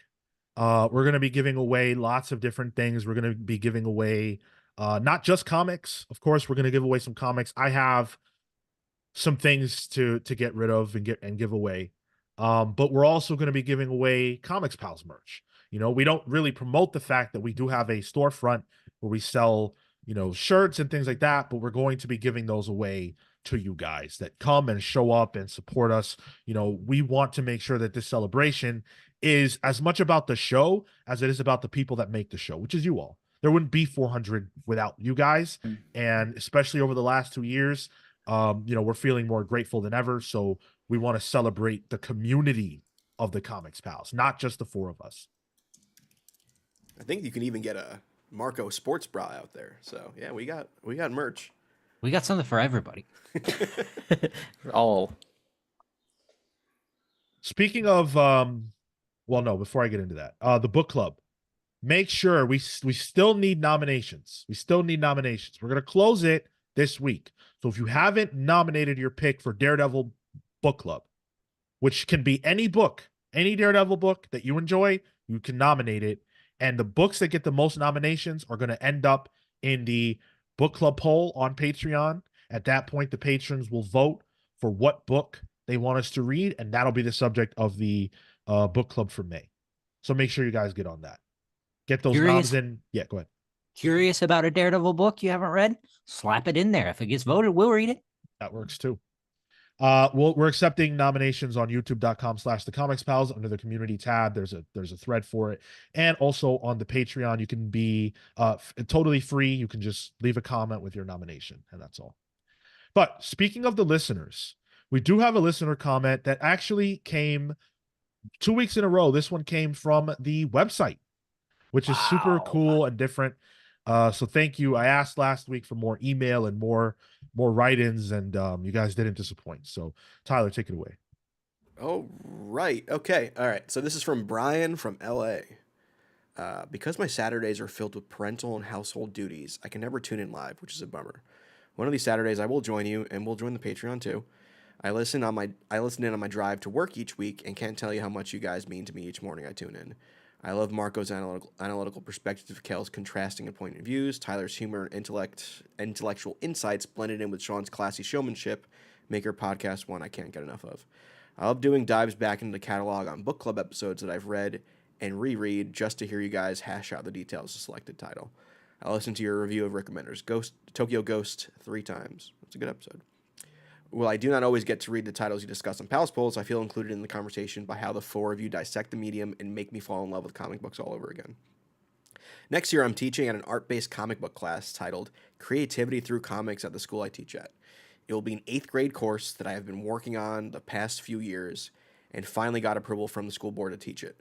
I was wondering what titles or issues you would recommend to an 8th grade audience to teach panel work, storytelling, storyboarding, and dialogue. I have a few ideas in mind, but thought I would ask the pals for the recommendations. Thanks again for a great show. You're all appreciated over here in California. Please consider visiting for WonderCon or San Diego Comic-Con one of these years. It would be a joy to meet you. Likewise. Thank you, Brian. Can you imagine going to San Diego? God, that would be a nightmare. Honestly, WonderCon is more appealing to me, to be honest. It'd be a good time. I've always wanted to go to San Diego Comic-Con. And really just to branch out to different cons in general. It's hard because, you know, it costs money to do these things. And, you know, it's not like we're going to get flown out. So it's something that I do hope happens one day. And I would love to meet you and any other audience members at an event like that for sure. People who want to meet us at a show, though, definitely New York Comic Con is the one show we get out to every year for sure.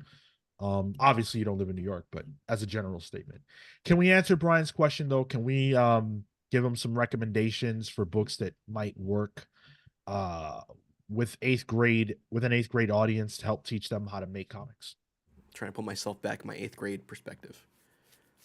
So one of the, and I was worried that this was a younger group, but 8th grade I think is a good point to start this.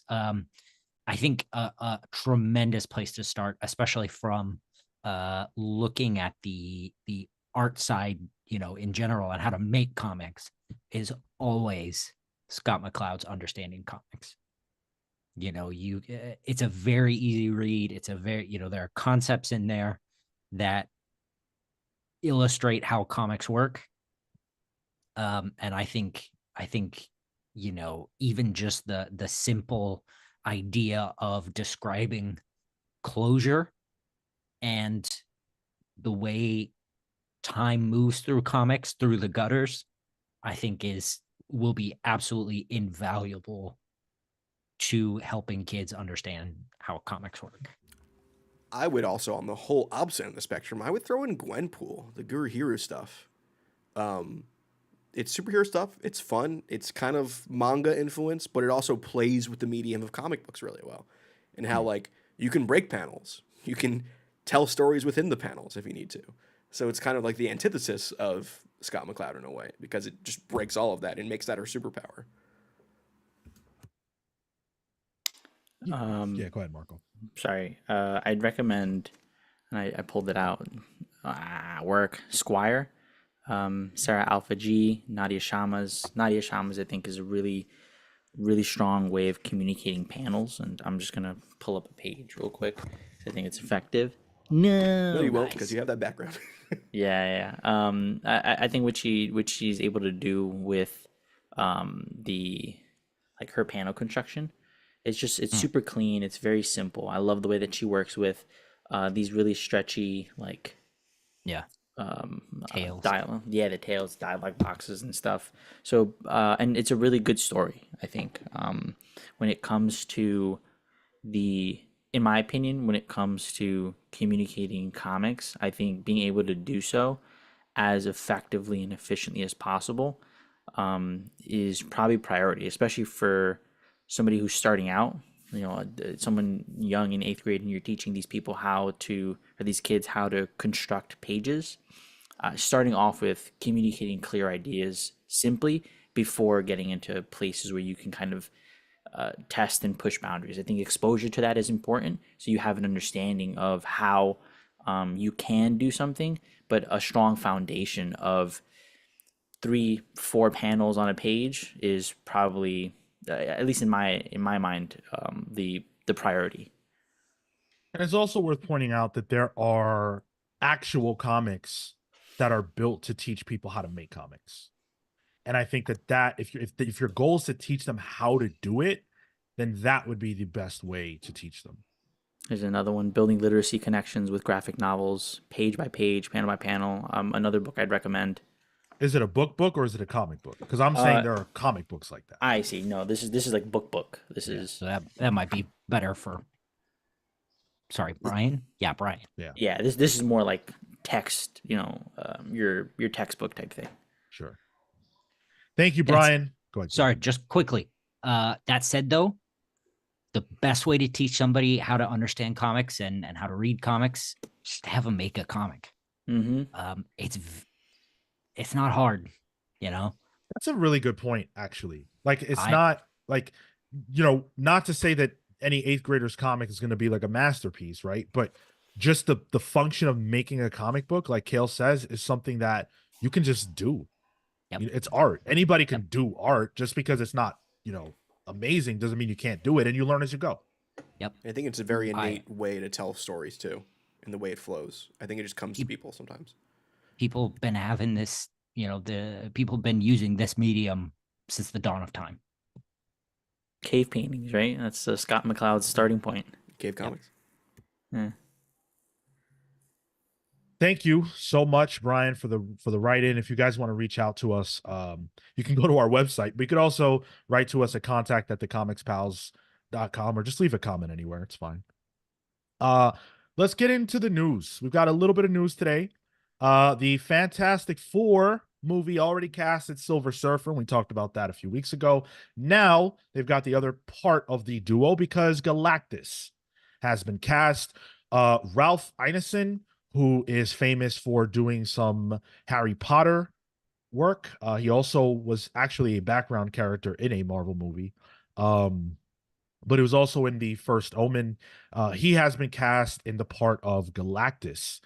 And I went ahead and listened to his voice, because I don't know him. I never seen him before or heard of him. So there was a reel online that came out a few months ago, and it's his voice and different things that he's done. And, it's hard to say what Galactus should sound like because we really don't have a frame of reference for that at all. But certainly if you're looking for someone who's got gravitas in their voice and who sort of seems like they can elevate a role without necessarily needing to physically be in the role, this guy seems like a great choice. I'd recommend The Witch that he's in. He plays William in The Witch, which is Anya Taylor-Joy. Of a bitch. Yeah. Not a bitch, I'm your wife. It's he has a voice to him, and I kind of like that. I know Javier Bardem was like the fan cast out there. I kind of like that it's not him, because I would hear Javier Bardem. Like, if I heard this guy's voice, I'm not sure I could put his face to it, if that makes sense. So I kind of like how it's a really good voice, but it's something I'm not gonna line up with an actor in my head. It'll be Galactus in my head. Right. Yeah. Exactly. Yeah. Like, it would have been frustrating if they got like Russell Crowe or, nah. I hear You don't want to hear Country for Old Men in my head if it was, Javier Bardem. Yeah. I am very, very, very, very excited that we are going to get Galactus, and what I assume is a comic book accurate version of Galactus. Galactus, for some reason, for me, has always been a character that I have really liked, and I think it's because he has such a compelling story where he's this enormous, monstrous science fiction, monster, like, right out of the fourth dimension, like shouldn't even be here. Yeah. But he's here and he's enormous and he's purple. He's got this giant dome. But actually, he's a prisoner of his own hunger and of his body. Same. And his hunger that leads to him consuming worlds is not something that he necessarily wants to do. But he's a necessity. So I just think he's a really cool, interesting character, and I hope that the MCU was able to do him justice. You guys think it's going to be a one and done with Galactus? Hope not. No, they can't. There's no way, right? Like, they can only fend him off, I feel. So yes, I think it'll be a one and done, but I don't think they can kill him. I think Galactus becomes. I think this as a antagonist of a movie, you could do a one and done. But I think he becomes like a background thing that maybe the Guardians will see him eventually. He'll show up there. Maybe he shows up in Secret Wars as the light version of Galactus, as like a weird variant of Galactus, or like just a zombie Galactus is a great set piece too. Galactus? Yeah, Marvel Zombies, dude. You ever read it? No. Yeah, well, they I do read a it. book, Marco.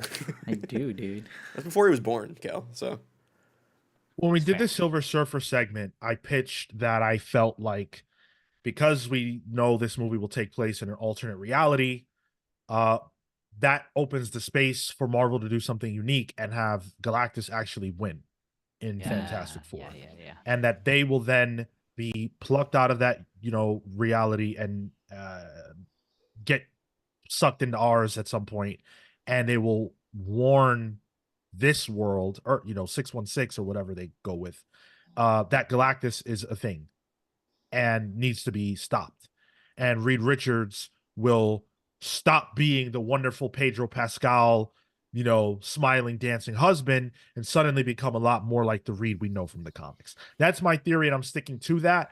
Therefore, I do not believe Galactus will be beaten or die in this movie. especially if he's like not a world eater, but a reality eater or a universe eater instead. Then he could travel between the multiverse. They love multiverse over there. Brian Rickard says, if you put the helmet on him, I guarantee he looks exactly like Galactus. I like the idea that Galactus has some form of a beard. And Reed's gonna have a beard too. Hendrik Perry says, I think the closest we got to an origin is that Galactus is a being from the universe before ours that survived the Big Bang and became what he is now. Yeah. I love that. Oh, that's cool. I didn't know about that. Yeah. Robert Kashabak says, okay, is he a Celestial or not? And I think that it's probable that Marvel will make him one, just because it's sort of seamless. He's a giant, you know, intergalactic being. So I could see that. We got one of those in our ocean, you know.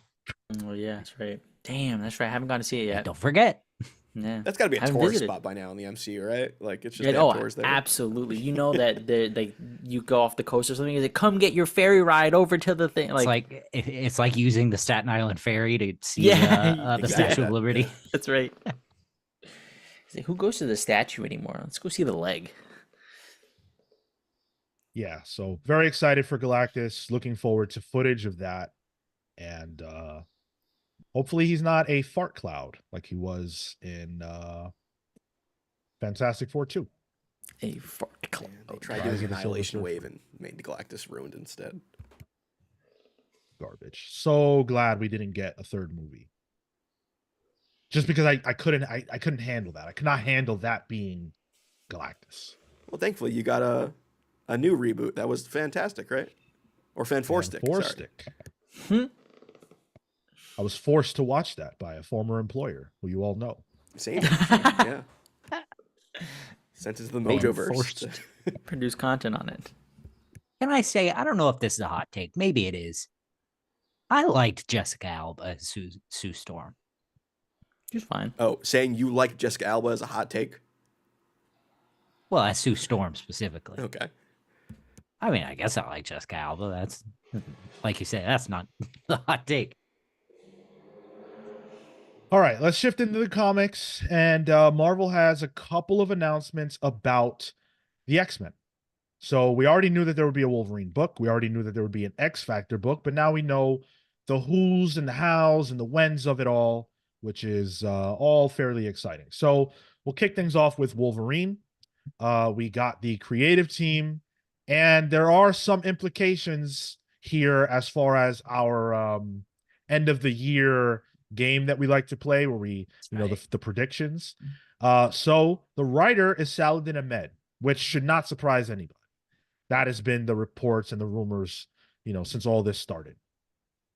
The question mark was who the artist would be. And largely, people believe that it was Greg Capullo, because Capullo's been putting out art of Wolverine on his Instagram. Well, it turns out that it is not Greg Capullo. It is, in fact, Martin Coccolo of Immortal Thor fame. Sadly, I guess he is leaving that title, jumping ship over to Wolverine, and that is the creative team that we'll be getting for the relaunched Wolverine series. Good news for Wolverine fans. Bad news for Thor fans. Well, Thor is getting Capullo. Dude, bad news for me. I said Capullo was going to be the artist on this. I think I might have said yes. I think yes. all of you Tyler's said the only yes one that besides didn't me. say yes. Yeah. Damn. He's too we big got the for a point. Wolverine ongoing. I'm sorry. He gets his own book. That's for Capullo. I don't think it's too big for a Wolverine book, but okay. We'll see. So the details on this one are the following. There's a killer in the woods, and as Wolverine's attempt at peace is shattered, an old enemy will reemerge as a new villain rises that will bring Logan to the brink of his berserker rage. But Nightcrawler knows his old friend is capable of doing what's right, and before long, Logan will have to unleash his claws, push his healing factor to the limit, and demonstrate he's the best there is at what he does once and for all. Nice be damned. Note to collectors, the new series kicks off with a key first appearance and a major addition to the lore of Wolverine. Love that pause that you gave that. Just as I was about to jump in there, you went, nope. By the way. Ugh. I hate that. And Hey, Dan said that he knows how to target his audience. Keys aren't decided in advance. Keys are decided after the fact. Like a Not key if issue you're the one becomes a making the key issue. keys. Yeah, right. Key is decided by Marvel. Nah. I mean, it literally is. Yeah, how could it not be? The door doesn't decide the key. No, I mean, like, the key is decided on, like, there was, like, Sabretooth, a key issue of Iron Fist is the first appearance of Sabretooth. Because Right. Sabretooth then became popular. Well, because they He had a They first pushed appearance. him. A different writer pushed him in a certain situation. Yeah, and he became more popular. Sure, but I'm saying like that is down the line that happens. No, it isn't. It's right That's- now. That's It Marvel. doesn't feel right. Marvel doing that. How does it happen if Marvel doesn't say, "Hey, pay attention to this. This is a character that we're telling you is key." They're telling us. So that would. They're trying to make fetch happen. Okay, Tyler, was yeah. the Century key in when he debuted? No, No. no, it wasn't until it became more popular in Bendis's book that he became key. No. The Jenkins stuff obviously- wasn't key. It was a obviously first he was- appearance, sure. All right. Key is different than a first appearance. Key is like a collector's decision. My man, you don't know what you're talking about. No, I know, that's 100% what it is. That is the most generic Wolverine summary that I've ever heard. Right? The only the only unique thing about that is one, the collector's note, but two, Nightcrawler is the only unique thing about that Well, summary. that tracks too with Salad and Ed. He likes to play with religion in a lot of his writing. Like he's doing it with Daredevil. So you get the most religious X-Men character. Tell that story. Yes. Yeah. I don't know. Wolverine is one of those characters where if I'm gonna follow his solo series, it's gotta be something really good. Yeah. Sell it. And yeah, key debut aside, whatever, creative team aside, I can't. It's hard for me to get excited about this. I'll certainly buy the first one. We're gonna review it, but in terms of my excitement level, maybe it's the from the ashes of it all, but this doesn't do anything for me. Well, for me, it's also like, when you separate Wolverine from the X-Men, you've got to have a reason. Hmm. And this solicit doesn't state a reason. So go ahead. I'm sorry. I mean, I feel like Logan's just one of those X-Men that he can just persist and exist in the Marvel universe separate from the X-Men. I don't think you need to have like, oh, he's not in class right now because he should be teaching. Well, let me give you a little bit more context. So, as Nightcrawler struggles to remind Logan that he's part of a family, Logan's exile is violently disturbed by his most hated foes, and with each battle, a new existential threat gathers strength. This ancient villain has been bubbling under the surface of the Marvel Universe since the days of myth, and once unleashed, will dramatically alter the scope of Wolverine's storied history and force him to prove himself a hero like never before. So I guess post Krakoa, he's exiled himself, and he's trying to find peace, and of course, there's no peace for Wolverine. So there's your bed. It's the start of every run. Right. Sean, do you remember the episode with Night of the Nightcrawler or whatever of, Yes, of that's X-Men, Yeah, go ahead. where the end of it finds Rogue catching Wolverine kneeling down at an altar and praying? Yeah. That's what this sounds like to me. It sounds to me like Wolverine is going to be led to our Lord and Savior Jesus Christ. I could see that. And Nightcrawler's involvement, of course, furthers the religious connotation of all this. So, let's see. KG Comics says, wasn't he already announced for the Uncanny roster? And that's the funny thing, right? Like one book is saying he's an exile, the other one he's clearly a part of the X-Men. Always, dude. That's how they do. Adam Smith says, can you recommend Galactus runs? Well, I think the first the Galactus story, the coming of Galactus, that 3-parter is really good. I think Dan Slott did some decent stuff with Galactus as well. Silver Surfer. Yeah. Fantastic Four life yeah. story. Yes. And more modern stuff, definitely that. Yeah, that's a good example as well. Oh, Life Story was good. Wow. Hendrik Perry says Wolverine probably relates to Jesus as a fellow regenerator. Stigmata what? Oh my goodness. It's funny. All right. Let's get into the other announcement that we got, which is for X Factor. So we knew the series was coming. We didn't know who would be working on it. We now know that Mark Russell and Bob Quinn are the creative team for this book.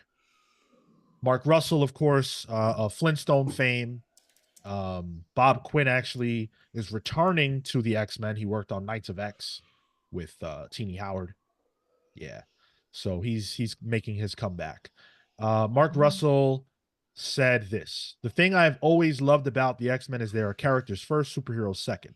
So being able to write characters like Havoc and Angel and Frenzy in a post-Krakoa reality is an opportunity to write about what I really care about, which is how do we help each other survive the apathy of the world that we live in. So the pitch is the team is formed by the government in response to a post-Krakoa outbreak of mutant paramilitary, ops squads, and mercenary teams. Led by Angel and Havoc, the team will consist of Pyro, Frenzy, Feral, and more. From the ashes of Krakoa, a new mutant arms race sweeps the globe. International governments are building their own mutant armies, but only America's X Factor has the most powerful, most patriotic, most marketable mutant heroes to stem the tide and make the world safe for democracy. Join them as they go from one death-defying mission to another. Who will die? Who will fall in love? Who will be the first to sell out? Like, comment, and subscribe to find out. Damn. It's smelling a lot like Ecstatics.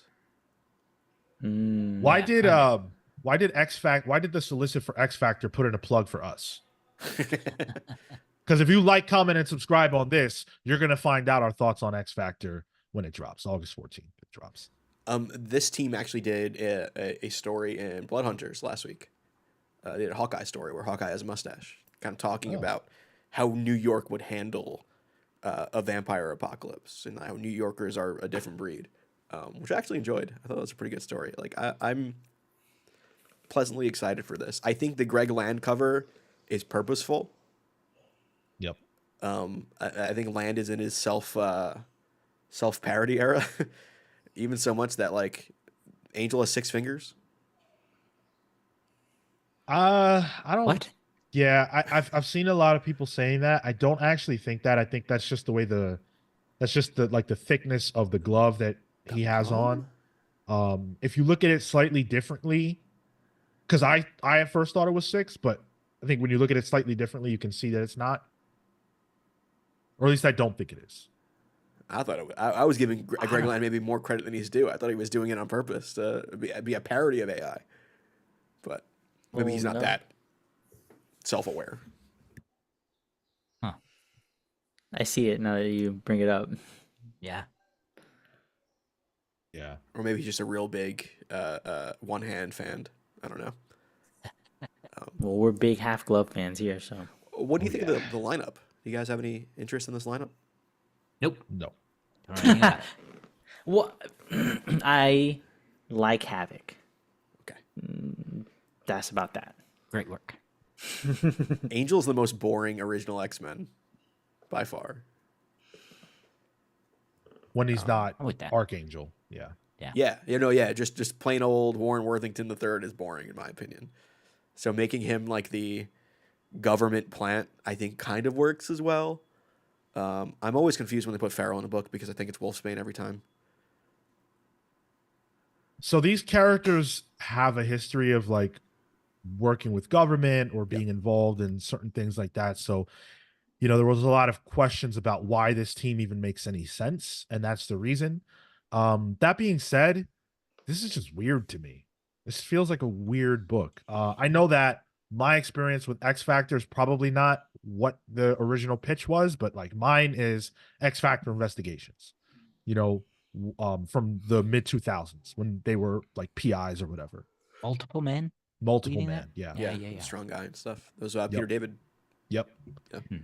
So this is obviously not that, but I'm not that connected to X Factor to where I know what makes more sense for the name. But what I do know is that coming out of the Krakoan era, this book doesn't feel very exciting. Interesting. This is one of the more exciting ones for me because I feel like it has a POV that's original sounding, at least. Russell's doing the exact same thing in Superman. Original from the rest of the line. The rest of the line sounds like, oh, this is superhero stuff right off the bat. Like, it's very like back to what we normally did. This seems to be like the X-statics of the line. So or the X Factor of the line. You know, X Factor Investigations was different at the time for the other books. Even though the original pitch was just like, hey, we need to put Cyclops somewhere. That's not X-Men. Didn't they just do this with the Thunderbolts too? Exactly. That's what I was getting ready to say. That Yeah. this just feels like one of the concepts that Marvel has in the tuck that they go to. Go ahead. I sort of like Mark's premise there. You know, with the paramilitary mutant hunter groups. I think that's interesting. They're mutant groups. Oh, they're mutant Yeah. groups. Yeah, Yeah. they're actual mutant groups. They're pro-mutant groups. Which explains Pyro's addition to the team. He would have been one of those originally. Okay, never mind. I'm out. That was the other problem that I had, where if I'm reading this right, they're going to be, we just went from a time when it was, you know, mutant unity, and now you have a team of mutants that's going to hunt and stop other mutants from being pro-mutant. And I get that there's something underneath the hood, and Mark Russell is definitely the kind of writer who I think can do this well. And I'm going to let it play out, but it just feels sort of weird to do right now. In the first wave. Yeah. In the first Sure. wave, exactly. Well, I think this actually at least having pro-mutant militia groups makes sense post-Orcus, I think. And so there's a line there that makes sense to me. But they're being hunted by mutants. That I think is the interesting part. That why would these characters that were so pro-mutant hunt down their own people? I think pro-mutant militias existing makes sense. Like I see that third line. I mean, it feels like because we're coming off of Krakoa was so public, and this is all about the sort of status and superficial like perspective. We're trying to tone down all of the Krakoa stuff. Like, oh, Krakoa wasn't. We had a whole idea and it didn't work out. Like within the Marvel universe, mutants are trying to kind of like course correct the narrative a little bit and like tone down mutantness. I wonder if this would hit better, at least for me, if it was one of the first to be announced, because I think it would set the table a little bit better than those first three main titles did, like the gifted one or whatever, the Hellions, or not the Uncanny Team or the name team, but Was it that other one, Exceptional. Okay, yeah, slap X Factor on there and be like, oh, and these guys are working on the opposite side of the coin, and that sets the table a bit better. That could have been a little more interesting. Yeah. And I think that gets us into a conversation that I wanted to have here about our response to the From the Ashes books. Because I think now we pretty much know all of them. I believe it's like 12 titles that we know about now. And I can say that for myself, I'm excited for about 3. I'm excited for Gail and David Marquez's Uncanny. I am excited for the Phoenix book just because A, it's Stephanie Phillips, but B, it's Jean. Even though the concept I don't care about, but I'm excited for that. And shoot, off the top of my head, I can't think of a third. Nyx? No. Phoenix? Stephanie Phillips, Phoenix. Yeah. That's the other one. And I guess Storm. I'm excited for Storm. Even though, go ahead. Especially coming off the resurrection of Magneto, I'm off that storm train. Oh, now she's gonna run for president, you're telling me? What a step down. Well, we don't have a creative team for that one yet, so the concept feels bizarre.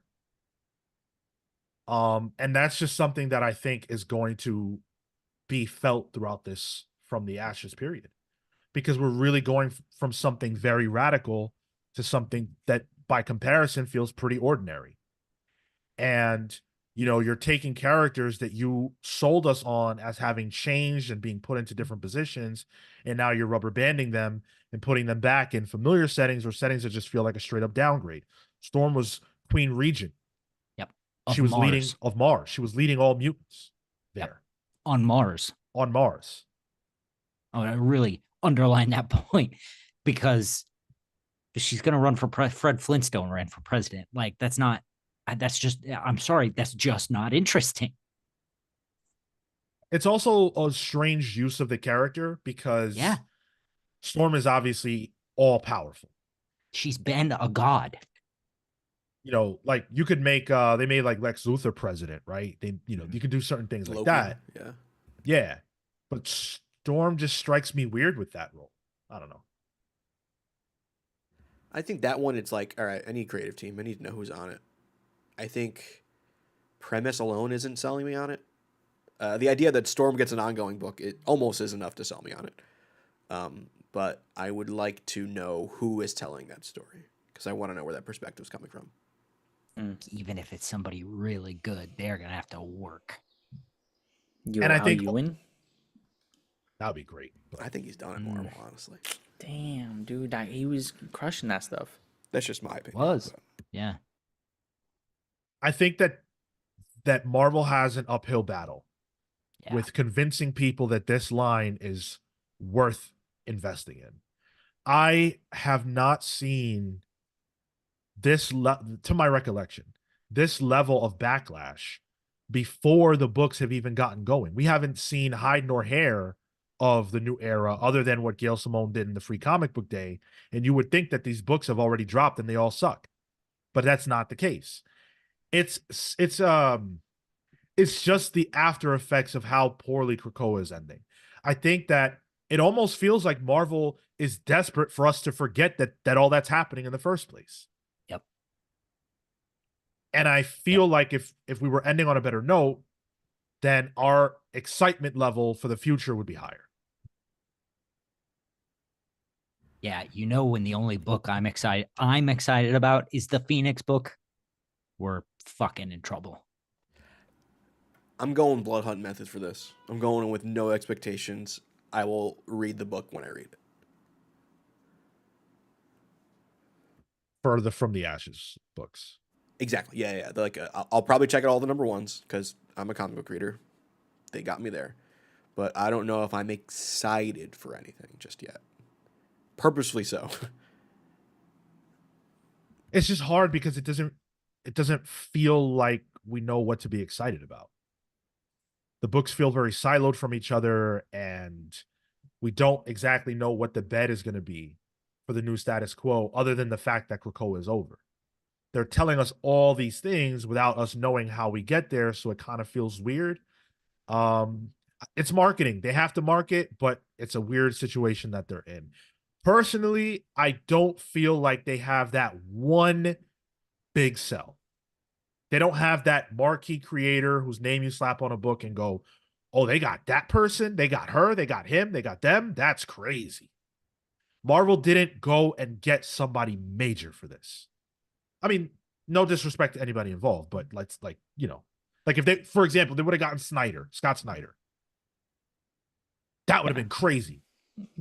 They're banking on Gail Simone. Yeah. We just got a super chat from Revolutionary Dragon. Thank you so much for that. And they say, like you said, the problem is the sameness of it.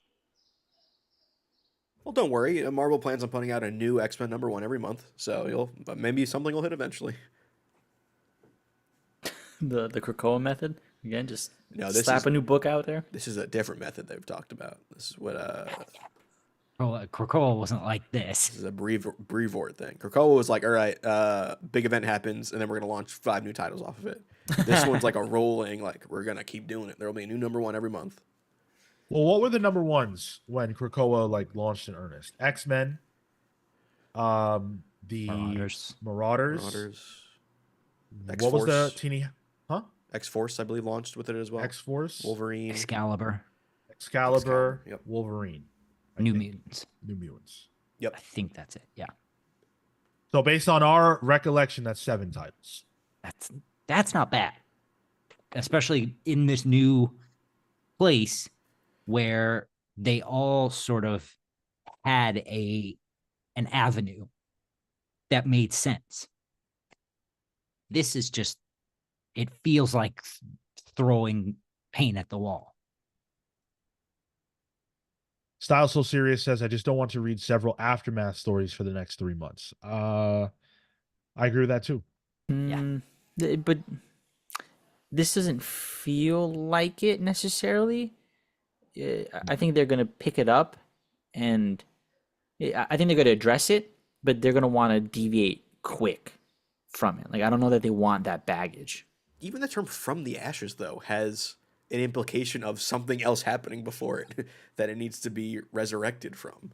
And it's like, I don't mind that at all. I'm not bothered by that fact. It'd be awkward if they just started fresh with no acknowledgement of the past.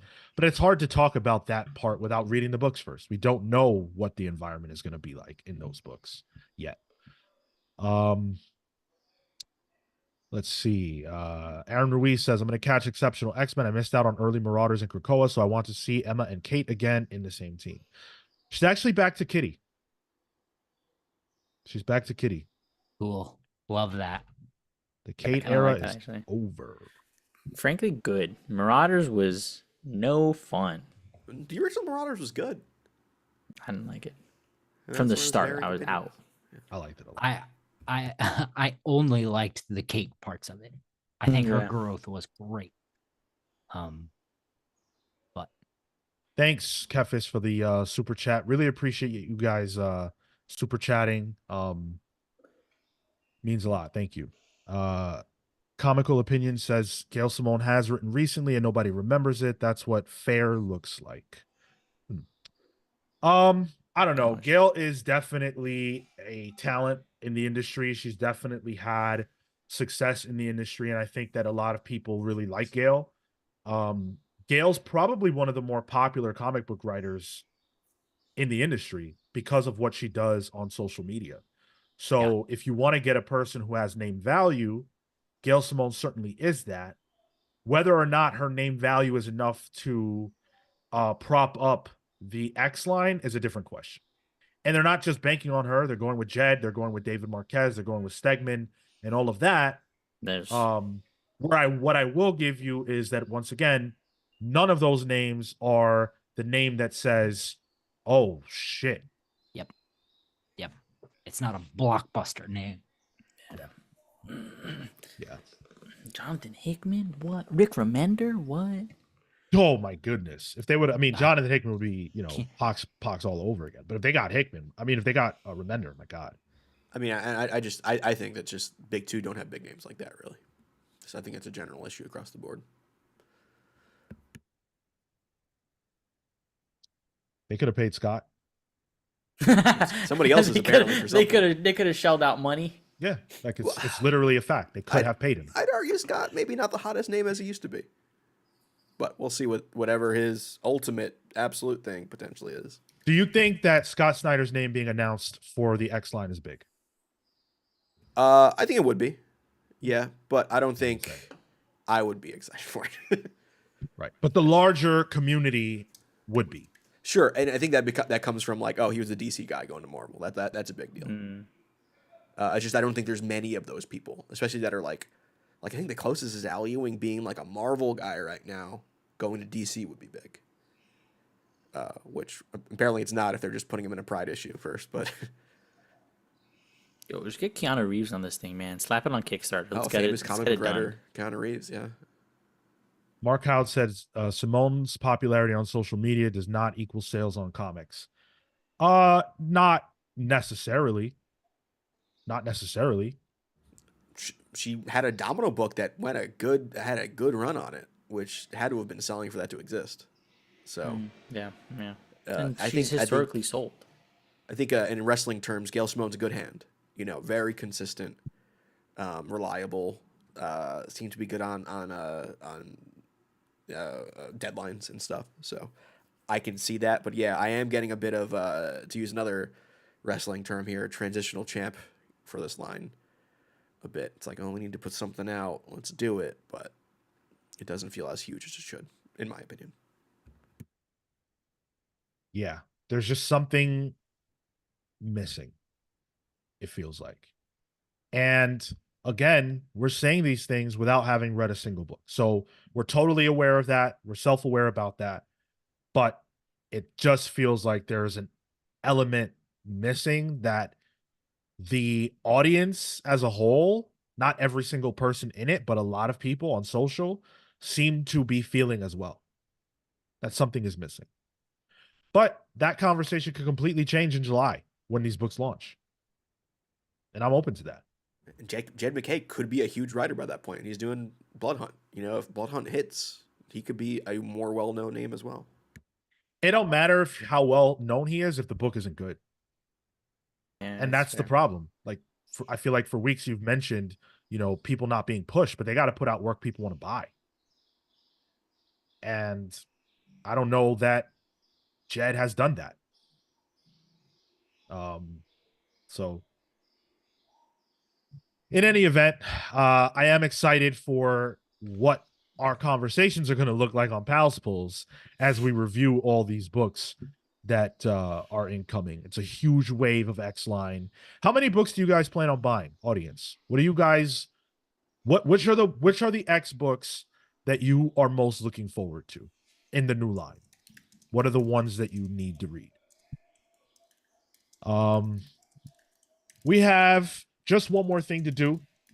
We didn't even set a likes goal, but you guys gave us a lot of love today already. So thank you for that. Make sure you hit the like button anyway. Subscribe if you're not subscribed to the channel and you enjoy what we do. Hit the notification bell so you're made aware of when we drop new stuff. Let's spin the wheel. We're going to spin the wheel for you guys and play a game. Yeah, let me get that ready here. Let's get this wheel of names going. Style So Serious says, maybe the 616 universe has left me behind. I'm enjoying Ultimate mostly nowadays. You have options. All right, here we go. We're going to spin this wheel. What do we get? What do we get? It can't be giving the green light. I forgot to get one of those ready. All right. What if? Ooh, okay. We haven't had a what if in a while. So what if is a game where I give the panel a prompt, and then we have 2 minutes to, well, we'll do 3 today. We have 3 minutes to tell you guys the story of that prompt. So the prompt for today is, what if J. Jonah Jameson got the final shot on the Skrull Queen instead of Norman Osborn in Secret Invasion? So for those of you who don't remember, in Secret Invasion, the way the war between the humans and Skrulls ended was Norman Osborn got the kill shot on the Skrull Queen ranking.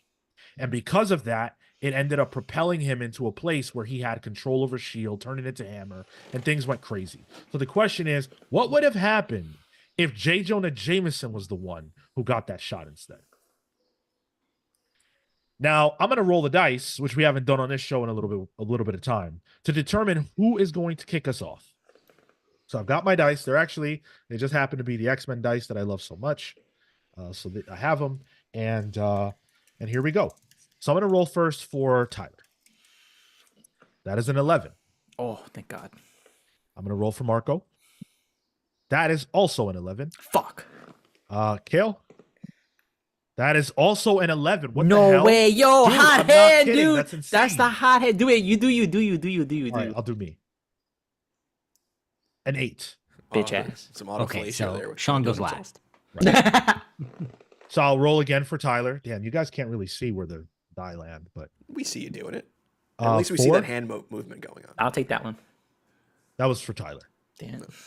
Marco, 7, and Kale, come on. Cale, 9. Oh, thank God. So it's going to be Cale, Marco, Tyler, myself. And the prompt is, again, what if J. Jonah Jameson got the final shot on the Skrull Queen at the end of Secret Invasion? Timer will start when you're ready, Cale.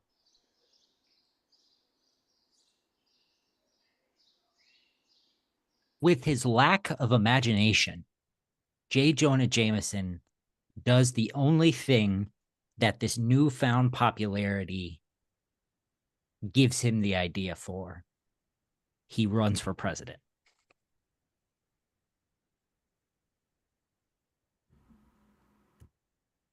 No. You're muted, Tyler. Isn't it Marco next anyway? It's Cale, you, Marco, me. Oh, okay. Sorry, I thought Marco was next. With him running for president, this leads to a more open and aggressive anti-menace stance that he sets on. Heroes are menaces, and if we didn't have heroes, we wouldn't have aliens attacking us. And his first his first order, the flagship menace, that he will take the armed forces, that he will have all of the National Guard join, is Spider-Man. Okay. And Peter is very, very upset and worried about what J. Jonah Jameson has planned and what he is going to do with this newfound power. And one of the things that he chooses to do is to bring into the fold someone he thinks can actually help him get rid of Spider-Man once and for all. And that person is Norman Osborn. Marvel Publishing. Yeah. Norman Osborn joins up as vice president of the United States with J. Jonah Jameson.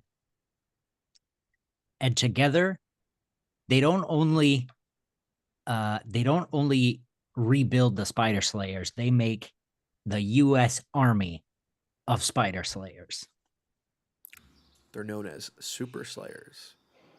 And this leads to a government versus all superheroes. So it's not quite Civil War, where it's more of a divide between ideal, but it's really government versus superheroes going forward, even though the government controls the 50-state initiative still.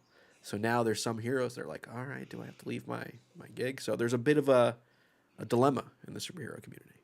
But ever the sly trickster Norman Osborn actually decides to take the presidency by force, using the Super Slayers under the guise of being corrupted by a Skrull.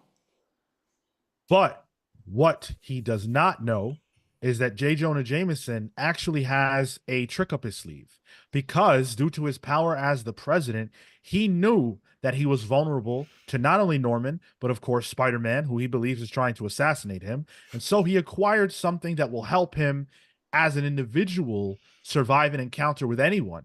And that is a symbiote. Oh, That's it. That's our time. You know what? I planted that seed, and I'm very glad Marco went there. I'm very, very glad Sean ended that where that did, because I was thinking something very different. And I was hoping you would leave me that opening, but I like that. That was good. That was fun. Good exercise. Yeah, I enjoy What If. And we actually had like sometimes it gets like stupid. We actually had a pretty decent story. Yeah. Well, I was going to mention Secretary of State Howard the Duck, but yeah, the guy that hates Spider-Man is going to go for Howard the Duck. You guys enjoy that? You think that could have been a decent alternative, like if Marvel were to actually publish a What If of that? You think that would be decent? A J. Jonah Jameson life story. Alex Jones is president. No thanks. I don't think he's Alex Jones. Some iterations of him are. Nah, well, yeah. Only the movie version, I would say. The Homecoming era. Video game as well. And I think some of the early, like, I got a podcast now, was him before Alex Jones did some really bad stuff. So, Nah, I don't see it. Make sure that you guys are subscribed to us. Make sure that you come hang out with us. Not this Wednesday, because this Wednesday is when we are going to record it, but I think the following Wednesday, so the 22nd, we will drop a conversation that we are going to have with Joshua Williamson, who is, of course, one of DC's biggest creators. He's going to be coming on to talk about not his DC work necessarily. We're going to talk about Cobra Commander. We're going to talk about the Energon universe stuff that he's been doing. And if we can get to some DC stuff, we will. So make sure you guys send your questions over for that. Support us on Patreon if you are so inclined. Anything you guys do for us is amazing. So thank you to those who super chatted today. Thank you to those who wrote in and left comments today. You guys really make this a joy to do. So thank you. Book club nominations, please keep sending those in. We really need them. Leave them where you can. YouTube.com/theComicsPals into the community tab or the Patreon for free. The next time we will be live with you is this Thursday at 6 p.m. Eastern for Pals Pulls. I think we have a pretty decent episode planned for you guys as far as the books we're going to be talking about. We have Doom #1 on the docket, the next Jonathan Hickman joint teaming with Sanford Green. We have Ultimate X-Men #3, Action Comics 1065, and Red Coat #2. So, of course, and the listener pick poll winner, which is up now, and you guys should go vote and make sure you always vote in that every week. It helps us out a lot when you do that. So thank you to those that do. I'm going to close this out now. Appreciate you guys joining us today. Really, really from the bottom of my heart. And we'll see you next time.